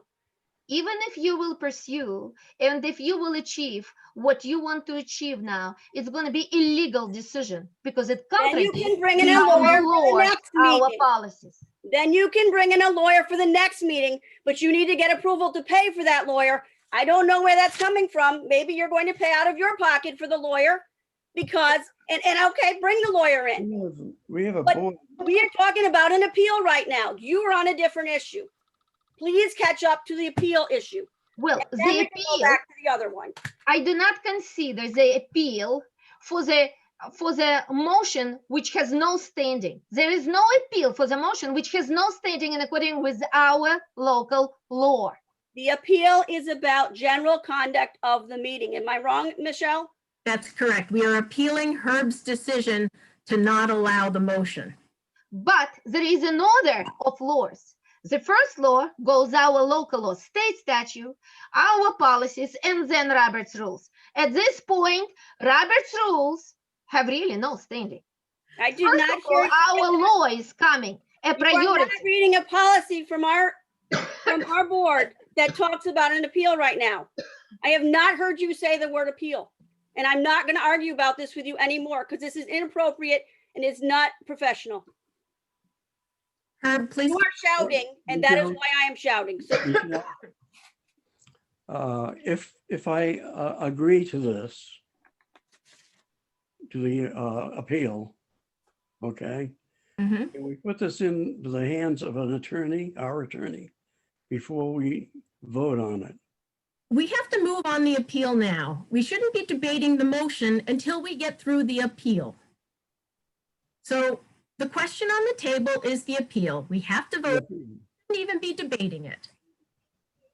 Would you be willing to put this in the hands of an attorney?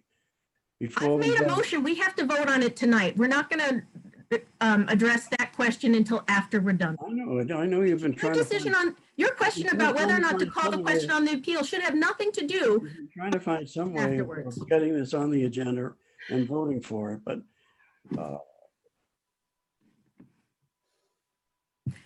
There's any- that has been seconded on the table. We're ready to vote. I have a question and I apologize because this is all new to me. okay, go ahead. Well, I want more. I just want to make sure I And understand. then that'll be it. So someone made a motion. Herb stopped the motion. Then you suggested an appeal and Tracy seconded the appeal. Am I correct on that or did I miss a step? No, No, I made a motion and Tracy seconded it. Herb called my motion out of order and was not going to allow us to move forward with debate and a vote on that motion because he called it out of order. she appealed my, I then appealed the chair's decision and Tracy seconded my appeal. So it's like an amendment, but not really. It's handled that same way, that you have to vote on the appeal. If enough people vote no, voting on the that appeal. that we should not sustain the chair's judgment, Then we go back to the motion that was on the table about the mental and behavioral health service. I'm sorry, you said shouldn't Yeah, sustain his judgment or shouldn't overturn his judgment? I just want to make sure I'm clear. The way Herb should ask the, Just a minute, Michelle. I'm sorry, Herb. Donna, what's going to happen? We had the original motion was to adopt a policy to bring this company in. That was the first motion. I denied it. Michelle appealed my decision to deny. Right now, the first step is whether I'm going to allow it or not. Okay? If I allow it, it goes back to the main motion was to adopt the introduction of this community service into our schools. I mean, it's a backdoor that Michelle is using, and it's probably a legitimate way of doing it, but that's so be it. You understand the motion? I believe I understand. What's going to happen is that when I make my decision, then it goes back to the main motion. We'll vote on the main motion, and you know the results of that. So is there an opportunity to table after the amendment? You said we have to vote on the amendment. Yes. All right. That's on the appeal. So once that's voted on, if it's voted on, then is there an opportunity to table the next phase of it until since we have an attorney on staff, not staff, but retainer, till the attorney is contacted, because I won't go any further. Is that something that is permissible? He's on a in retainer. order? I'm sorry, Herb. I'm sorry. I missed what you said last. Phil, he's on a retainer, isn't he? Yeah. But if we vote on the appeal, it goes back to the main motion, and you'd have to have a motion to table, and you know what's going to happen to that.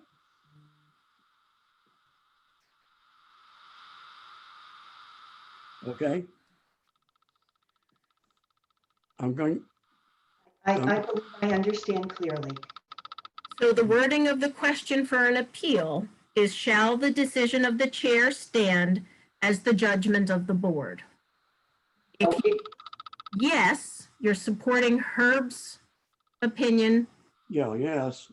And if you're voting, and if you, I'm reading this directly from Robert's rules. If you vote no, then it overturns Herb's decision about the motion.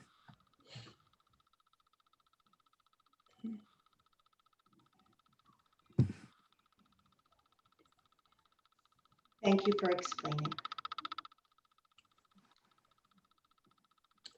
Okay, so the motion has been made to appeal the decision, my decision of the chair. All those in favor of the motion? So Herb, can we state it exactly as it is in Robert's rules so there's no confusion? Shall the decision of the chair stand as the judgment of the board? If we vote yes, we're standing behind what Herb said. Correct. Okay, all those in favor? Okay. Aye. Yes. Aye. Okay, three in favor. No, No. I can't see the hand, so 4 no. Michelle, Laura, Michelle, and Tracy. 4. Okay, so the motion passes. We're back to the main motion. Okay, and the main motion Would you read what you had there, Michelle? I don't have it in front of me, so everyone knows what we're voting on. At this point, you can have a motion to table, okay? You need to read the motion first, though, correct? Right. Okay. So the motion on the floor, do you want me to just restate it, or do you, Phil, are you taking notes, or do you want to read it back? You want me I would love for you to restate it. How fast can you type or write? Okay. So the motion on the floor is to enter into a contract with Community Health Center. Oh, no. She froze. You froze, Michelle. Ah, really? I got to do that again from memory? Okay. You do. Okay. I'm going to take a deep breath, see if I can get it out in one breath. The motion on the floor is for Willington Public Schools to enter into a contract with Community Health Center to provide behavioral and mental health services to Willington Public Schools at Center School and Hall Memorial School. I miss anything? Okay. Okay. I hear a second. It was seconded before her. Tracy was. Okay. It's open for discussion. This was already voted on. And it was voted no. We haven't voted on this yet. We're voting on the main motion. The main motion is to adopt and have the community health services come into the schools. Because we'll enter into a contract with them and they'll enter into the school. That's the motion. In other words, everything we've done over the last X number of months and so forth, this motion will bring about the entry of this company into the school system. Does everyone understand the motion? Yes. Donna? Laura has her hand up. I understand. Everyone understands okay, any discussion to the motion? Laura has her hand up. Pardon? Yep. You have Laura and Elena with their hands up, Herb. Okay. Laura? Laura Rodriguez. So I feel like I haven't spoken this whole meeting, just been taking all this Robert's rules in. So looking at this timeline, which, I came in the middle of, but it's actually been almost a year since the school district brought this issue to the board. And I really want to emphasize that this came from the superintendent and the teachers. Through the year, the meetings that I've been to, the minutes that I've seen, I think it's been established that there is a need for these services. Some of the things that have been said tonight make it sound as though it's these services or all of the things that are already offered in the school and in the community. And it's not an either or. When Dr. Stein was here, I felt that she really made the case of the different levels of need that students have. They're the general population, and there are many things, and I taught for a very long time also, that teachers are able to deal with in the classroom, especially if they have a good social emotional learning program. But then there are students who need more than what the teacher can provide. And there are other services at the school. There's the counselor, other people, school psychologists. But one thing that was also addressed by Ms. McGinley, your name is there for me to see, I'm trying to remember. Anyway, is that our school personnel are kind of overwhelmed. They don't have the time in their day with all of their other duties to add on these types of services. The students who would be going to the mental health services are really going up towards the top of that pyramid. So it's another tool in the toolbox. It is not we do this, or we have Wellington Family and Social Services, and we have a school psychologist, and we have teachers. It's all of them together. We're trying to help all of our children.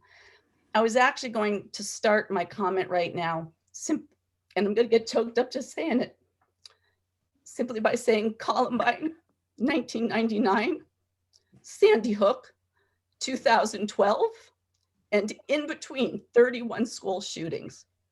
Now, these are happening constantly, and it always comes up that there are mental health issues. These are children who their mental health issues have not been addressed, and you don't know who they are, later. Like, you have to address them early when things are starting. And it's not special ed, it's not 504. Those are other issues. Mental illness affects children across the spectrum. Did I have to stop for 1 second? Because I have a daughter with a PhD who is brilliant and is mentally ill. So it is not just, certain populations, it is everyone. I'm sorry, 1 second. So first, there is a need. It is an added toolkit. Second, there is no cost to Wellington. There is no cost to the parents. Yes, it is paid for through insurance. Yes, the company makes money. They have to make money to pay their employees, to expand, to offer these services. Michelle can certainly speak more to the nonprofit piece of that. Parents must give consent. Parents do not have to have their children receive these services. If parents are not happy with the services, parents decide their children are no longer going to receive these services.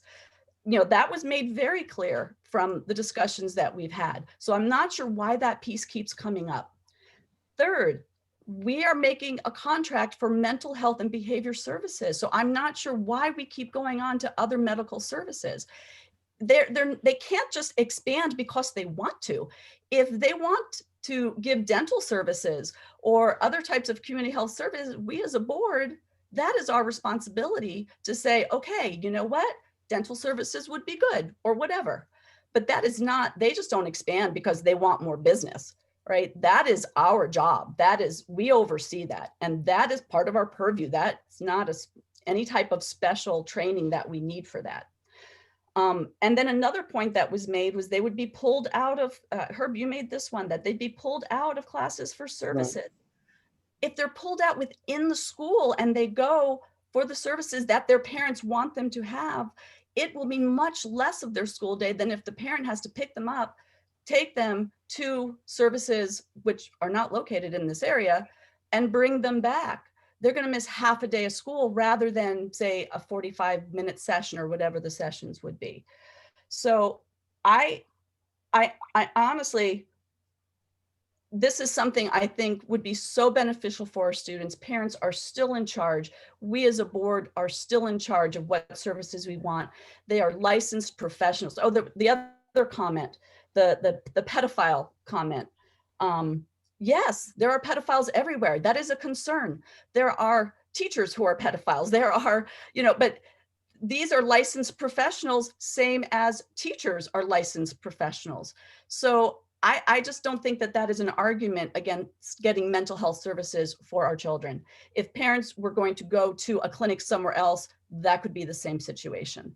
So, from my view of everything that we have been talking about, from listening to the parents, especially the people who have been very for this, that have been present to speak, have been parents of students in the schools, have been mental health professionals in the community, people with expertise or with the experience of kids right now going through all of this. They are the ones who are saying, yes, please, we want this additional service in our schools.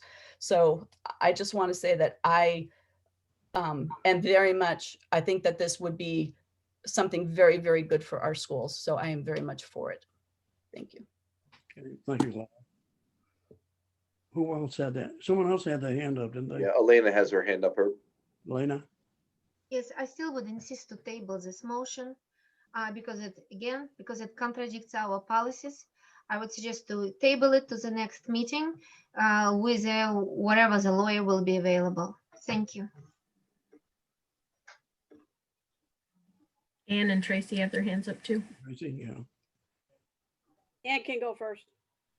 Thank you, Tracy. Somebody expressed a concern about, maybe it was the pedophile comment, but they will have to go through the same background checks that every other school employee goes through in our district. So I'm sure that that will not be a problem. To share something personal, I have a daughter who has 3 children who now has cancer. They are going to desperately need someone to talk to as they go through this process. And the contact that I've had so far as a parent, grandparent, is that I have gotten feedback every single time someone has met with my grandchildren.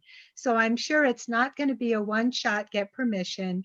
And I'm sure if the parents say, give me feedback, they'll be happy to give feedback, talk to the parents about what's going on in the child's life. I think the parent will, I may be mistaken, but I would guess the parent's going to be very involved in this process. And I would support this 100%. An alternate route would be, as I said before, to hire someone for 100,000 with benefits and bring them on to our staff. And I think most of the people on staff now are either involved, the psychologists with testing. Many of the other counselors probably have time with special ed and 504 children that's mandated by an IEP. So this covers all the other children. And no, I don't think that those children will be sent to that person because their IEP dictates who they will have their time with. But this is for all the other kids like my grandchildren that have a crisis in their life and need someone to talk to. So I agree with all the other people from town who have spoken out to support this, and I support it 100%. Thank you, Ann. Any other comments before we vote? Tracy has her hand up. Tracy? Yes, so I've heard of many things tonight, and I would like to address a few of them. I totally agree with what Laura and Ann have said so far, but I like to add to it.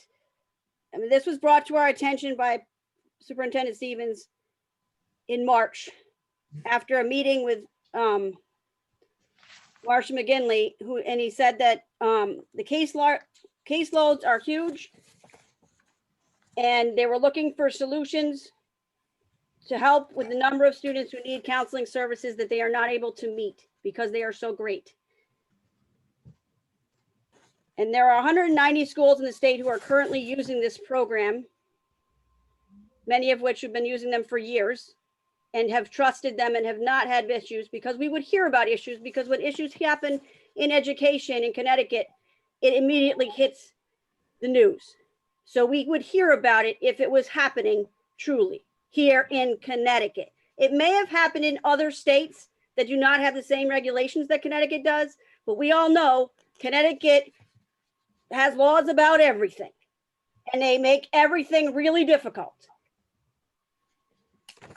And I trust our, let me see, I'm sorry. To follow up on what Laura said about why we need this. Yes, we have social and emotional learning in our schools through lots of different programs. The teachers have programs, because I've heard maybe our teachers aren't doing enough. I've worked in Wellington Public Schools, and we've heard it through the board. Our teachers do a tremendous job with the resources that they have to provide for our students. But Mr. Stevens has told us the needs have been increasing exponentially over the past 10 to 20 years that he's been in Wellington Public Schools. And we have seen that in our society as a whole. Different needs have arisen than they were here when Herb first started teaching, or when he retired, and when we were in school ourselves. And as Dr. Rankin, is that her name, who came to speak with us, said this would increase accessibility and access to the curriculum, because it allows students an increased time in school, increased engagement. The whole child would be being dealt with in a school's community, because there can be communication between these providers and the teachers and staff in the school to provide a multidisciplinary team with parents involved in the entire process. I trust our teachers with the amount of accountability that is there. They don't do anything without you filling out a form. I have a 504 student. I don't have a special ed student, but I have a 504 student, and they won't do anything if I do not sign the dotted line to say yes. And if I say no, the minute I say no, it stops. All services stop by law. Federal law states that IDEA Yep. rules state, and there's regulations that drive this, and it's not just to school professionals, but anyone who works in our schools. And we are constantly having to outsource to services from EastCon and other services for behavior specialists, BCBAs, and all sorts of things. And they have to go through a protocol. So I trust that our professionals in our building that we have hired are going to do the right thing to protect our children. And yes, occasionally there is a problem, as Laura said, but that's everywhere. It happens in churches, for goodness sakes. It happens in Boy Scouts. It's everywhere. We are doing the best we can to protect it, but predators are really sneaky. So we can only do so much, but we need to trust the professionals that we have in our schools. If we don't trust our teachers and our administrators, who can we trust? We have heard from the superintendent, the administrative team, the pupil services director. 20 teachers wrote a letter, 2 separate letters for a total of 20 teachers. We have had teachers come to our meetings to speak. We have had 24 individual parents talk in favor of this. We have had 5 individuals say they don't like it because we already voted on it a few months ago. Not talking about the need for mental health services so we can protect ourselves from Columbine and other things. We do not want that to happen in our community. We had an episode where 1 individual was killed in our community 6 months ago, and it devastated our community, and it still has lasting effects. We still don't feel safe walking in our own woods a half a mile from where that happened. Sometimes it pops into my head.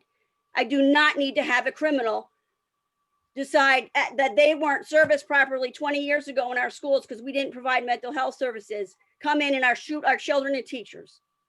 If you want that on your plate, I don't want to even go there.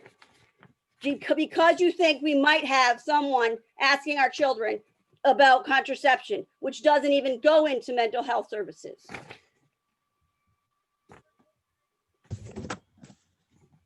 In schools, they're talking about the whole child, social emotional learning, and the whole and well-being across the whole child that is on a state, national, and local level.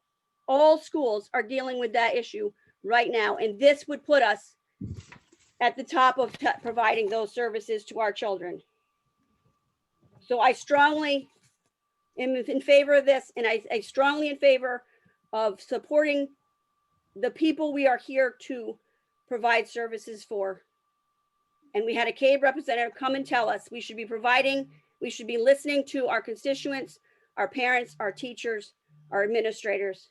And this is what we are doing if we vote yes to this service. And then we can change the policy after to fit the services, because that's what we do as a Board of Ed. Thank you. Thank you, Susie. Okay.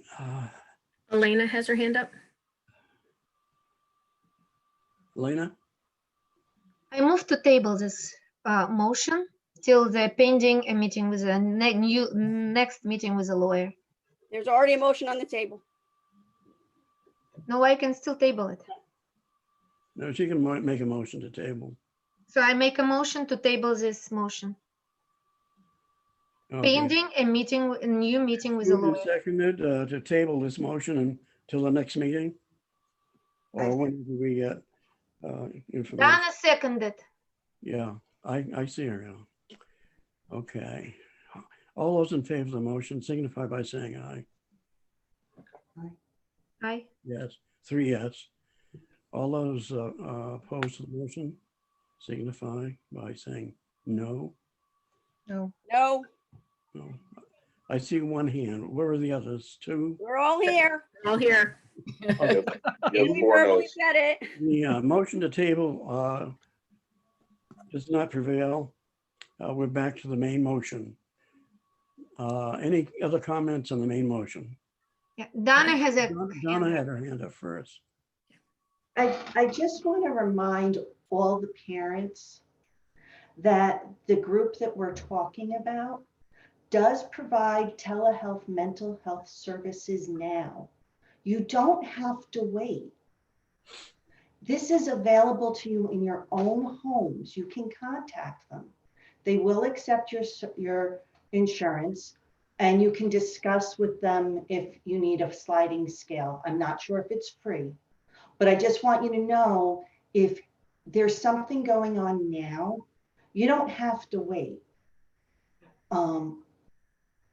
And then you can take charge of the situation and that way. And if you're able to do it from your home, you're not dealing with some of the concerns about transportation and the amount of time away from school and everything else that is a legitimate concern. So I just want to encourage everybody about that. I would feel so much better about the situation if this was dealt with outside of the school, where family units can get the help they need in a way that's appropriate for them. I do not understand why this particular group doesn't take a place at Phelps Plaza and open up a facility that would be convenient. But that's, you know, their business decision, and that's not our situation. I know that Tolland is looking at all of their resources that the town has as a whole. I don't know if the town of Wellington has done that and looked at all the resources so you can be sure that they're being used wisely, that things aren't being doubled up and things aren't falling through the cracks. I've shared at length why I feel the way I feel about this. And I think that that's all I need to say. Thank you. Michelle? I have just one short, quick thing to add to the conversation, and that Connecticut has been suffering from a rash of youth suicides this fall. I sit on a statewide board that looks at this, and it has been heartbreaking. The suicides that have been taking place in all types of communities, because it is so preventable. It's something that happens when people feel despair and that there's no adult for them that they can turn to. And I think having this in our schools could prevent tragedy in the future, even if it's a tragedy that takes one life versus more. And I think that if you don't agree with the services, your children don't have to attend. But I think for those people who need it, it would be a tragedy to not take it and possibly prevent tragedy later. Call the question, Herb. Okay, thank you for your comments, everyone. The only thing I would say that I appreciate everything that you come here with. Every one of you have made some pretty good presentations for and against this. It looks, depending on how the outcome of the vote, we'll see where it goes. I just want to say, and I think I mentioned the fact before, that we do provide, I want parents out there to know that we do provide mental and health, behavioral things in our school system.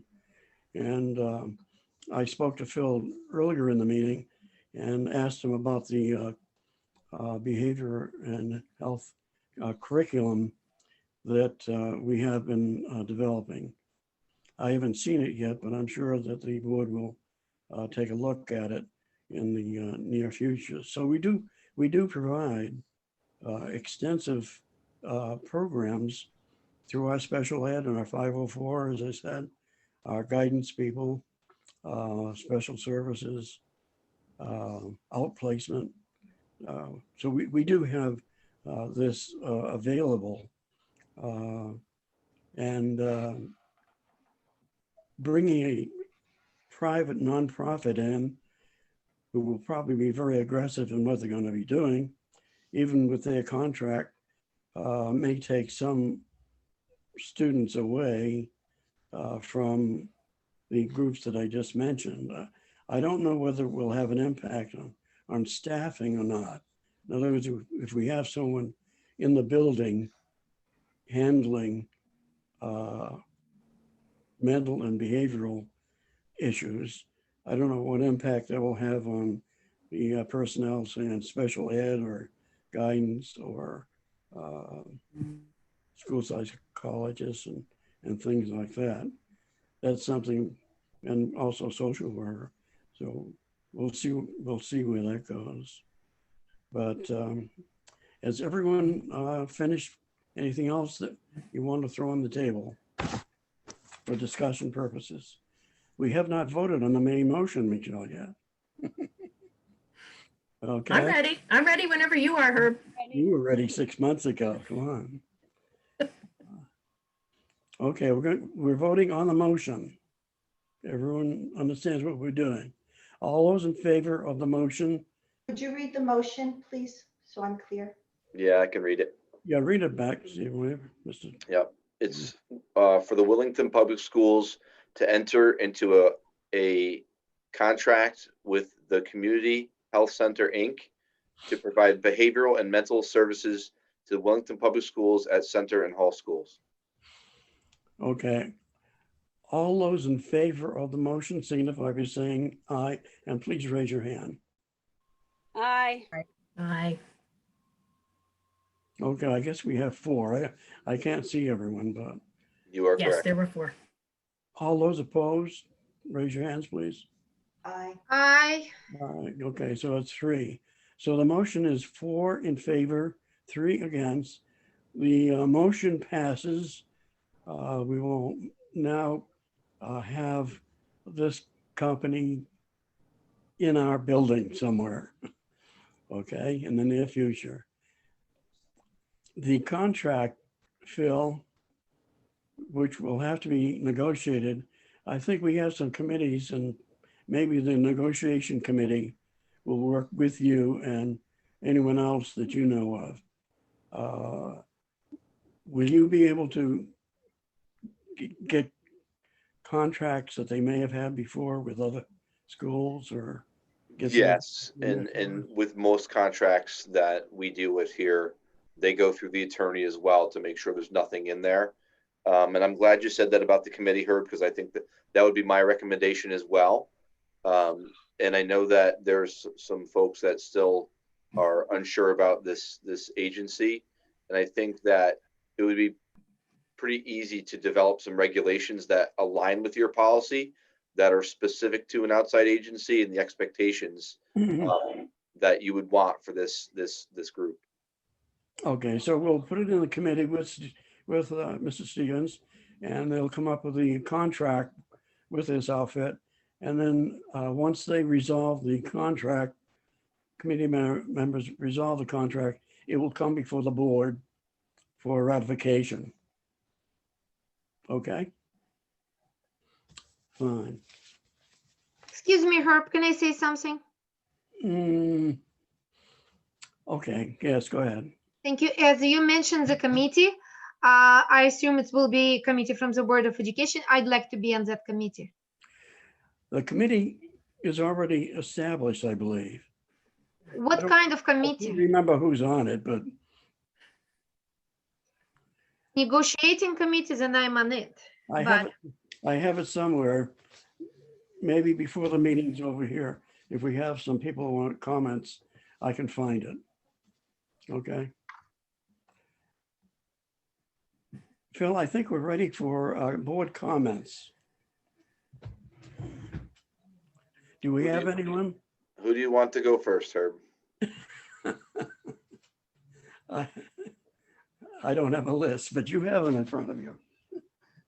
Yeah, You would want to take a break for a minute. I'll work my way up here. Elena, you're on my screen. Yes, thank you. So I would like to say that I am very, very disappointed that we as a board did not make an extra effort to involve parents into this decision, into inviting such a serious company, which could be, I know there are positive, but there could be a lot of negative effects on children. And we did not even cover all the possible negative effects. We were quiet about it, which I feel bad about it now that I was quiet about possible negative effects. I would encourage parents before they sign any parental consent with that company. I would strongly encourage to make a very thoroughly research that company, which services they provide, and what they are allowed to talk to your kids and what they can do to your kids. So please, parents, be alert. Thank you. Tracy?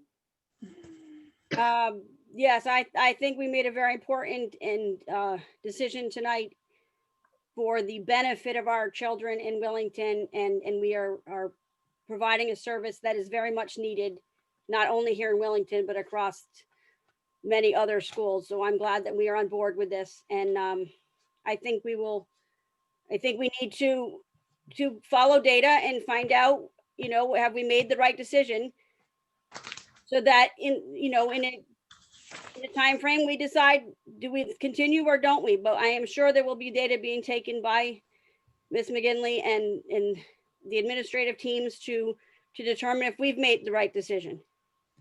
So I'm grateful for all those people who have come out to speak for and against this and have kept at us for months to finally come to a decision that is unanimous, not just failed because it was a tie. Thank you. Donna? I don't think there's anything else I need to add. Thank you for your time and your patience.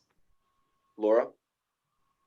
I was kind of feeling the same way because I spoke for a long time for me, but I do want to thank the folks who came out and expressed their opinions and their views. I think, we certainly over the year truly looked into this issue, and I feel very, very, very good that we have made this decision for the well-being of our children. And again, I have to always, parents are in charge of their children. If parents do not want their children to go for these services, they will not. And the telehealth is a wonderful idea also, but having it in the schools, having that access there, having teachers being able to, teachers see the kids all day long. And so being able to have them refer the kids to these services. And again, with parental consent, always. I'm just very pleased that we've reached this point. Thank you. Ann? I also think there's a parental referral process possibly too, so that if parents feel the need, maybe they could also recommend their children for it. I want to thank everyone. I think we've made a really good choice. I think we really did a lot of research. We had the experts come in. We've listened to all of our residents and parents. And I really appreciate looking at it down the road and making sure that we made a wise decision, looking at the data and being sure that it worked out well. So thank you. Michelle? I also wanted to thank the parents and teachers who took the time to write and to call and express their concern for this issue. And to mention that we may never know what tragedies we prevent by providing these types of services. The success of this is what doesn't happen. And I think that while that's really hard to measure down the road, I think that we really did the right thing today by our students. And while we won't know if it's happened, I feel in my heart that we really have provided both opportunities for greater learning for our students, because we know kids can't learn when they're upset. And I think that we may eventually see some of the good results in our standardized test scores. We don't know yet, But I think that this is really in the best interests of our students. And I appreciate the amount of time the public who's joined us today has stayed on the call for through all of our Robert's Rules and arcane conversations. So thank you. It's back to you, Herb. Okay, I voted in opposition to this, and that's still my position to some extent. But the community health center is well established. They've been around for quite a few years. They have operations and own buildings all over Connecticut, I guess, especially from Hartford down to New Haven, down through Stamford. Eastern Connecticut does not have too many school-based facilities in behavior, mental behavior area. I'm not too happy with an outside agency coming into our building and operating within the building. That is a concern of me. And I think someone mentioned the fact that the students, if they didn't have the service within the school, outside of school, the parents would have to take them to an agency somewhere. But I don't like the idea of students leaving classes and going out for an hour or two and coming back. One class isn't too bad. But over a period of time in the year, it's quite a bit of education that they are missing. Also, this company provides services of all kinds. They have the dental, oral hygiene, they have prescriptions and crisis intervention. They do a lot of things that, they do a lot of things that we do already with our staff. And I don't, as I mentioned before, I don't know whether that's going to make inroads into our area and affect our staffing. But the company, once they get in, even though we have a contract, I'm sure they're going to try to expand their operation. And also, I want to make sure that if we have it operating in center school and hall school, and they're servicing our youngsters, that we don't have them servicing other people in the community. I wouldn't expect that they would have older people coming in to our facility for servicing. I know nothing was mentioned concerning that, but if they have a base location, that's what they normally do. They expand. And as far as the things that they offer, I think we should be very careful in what they are offering, because mental and behavioral covers a lot of areas that would concern me, and I know it concerns other members of the board. So that I hope that the minority representation on the board on this issue is respected in regard to this. Okay, any other comments? If not, this meeting is adjourned, and you may sign off. Thank you, everyone, for your service and your ideas. And See you guys next week. Okay. Thanks all. Bye, Herb. Thank you. Thank you, Phil. Good night. You're welcome.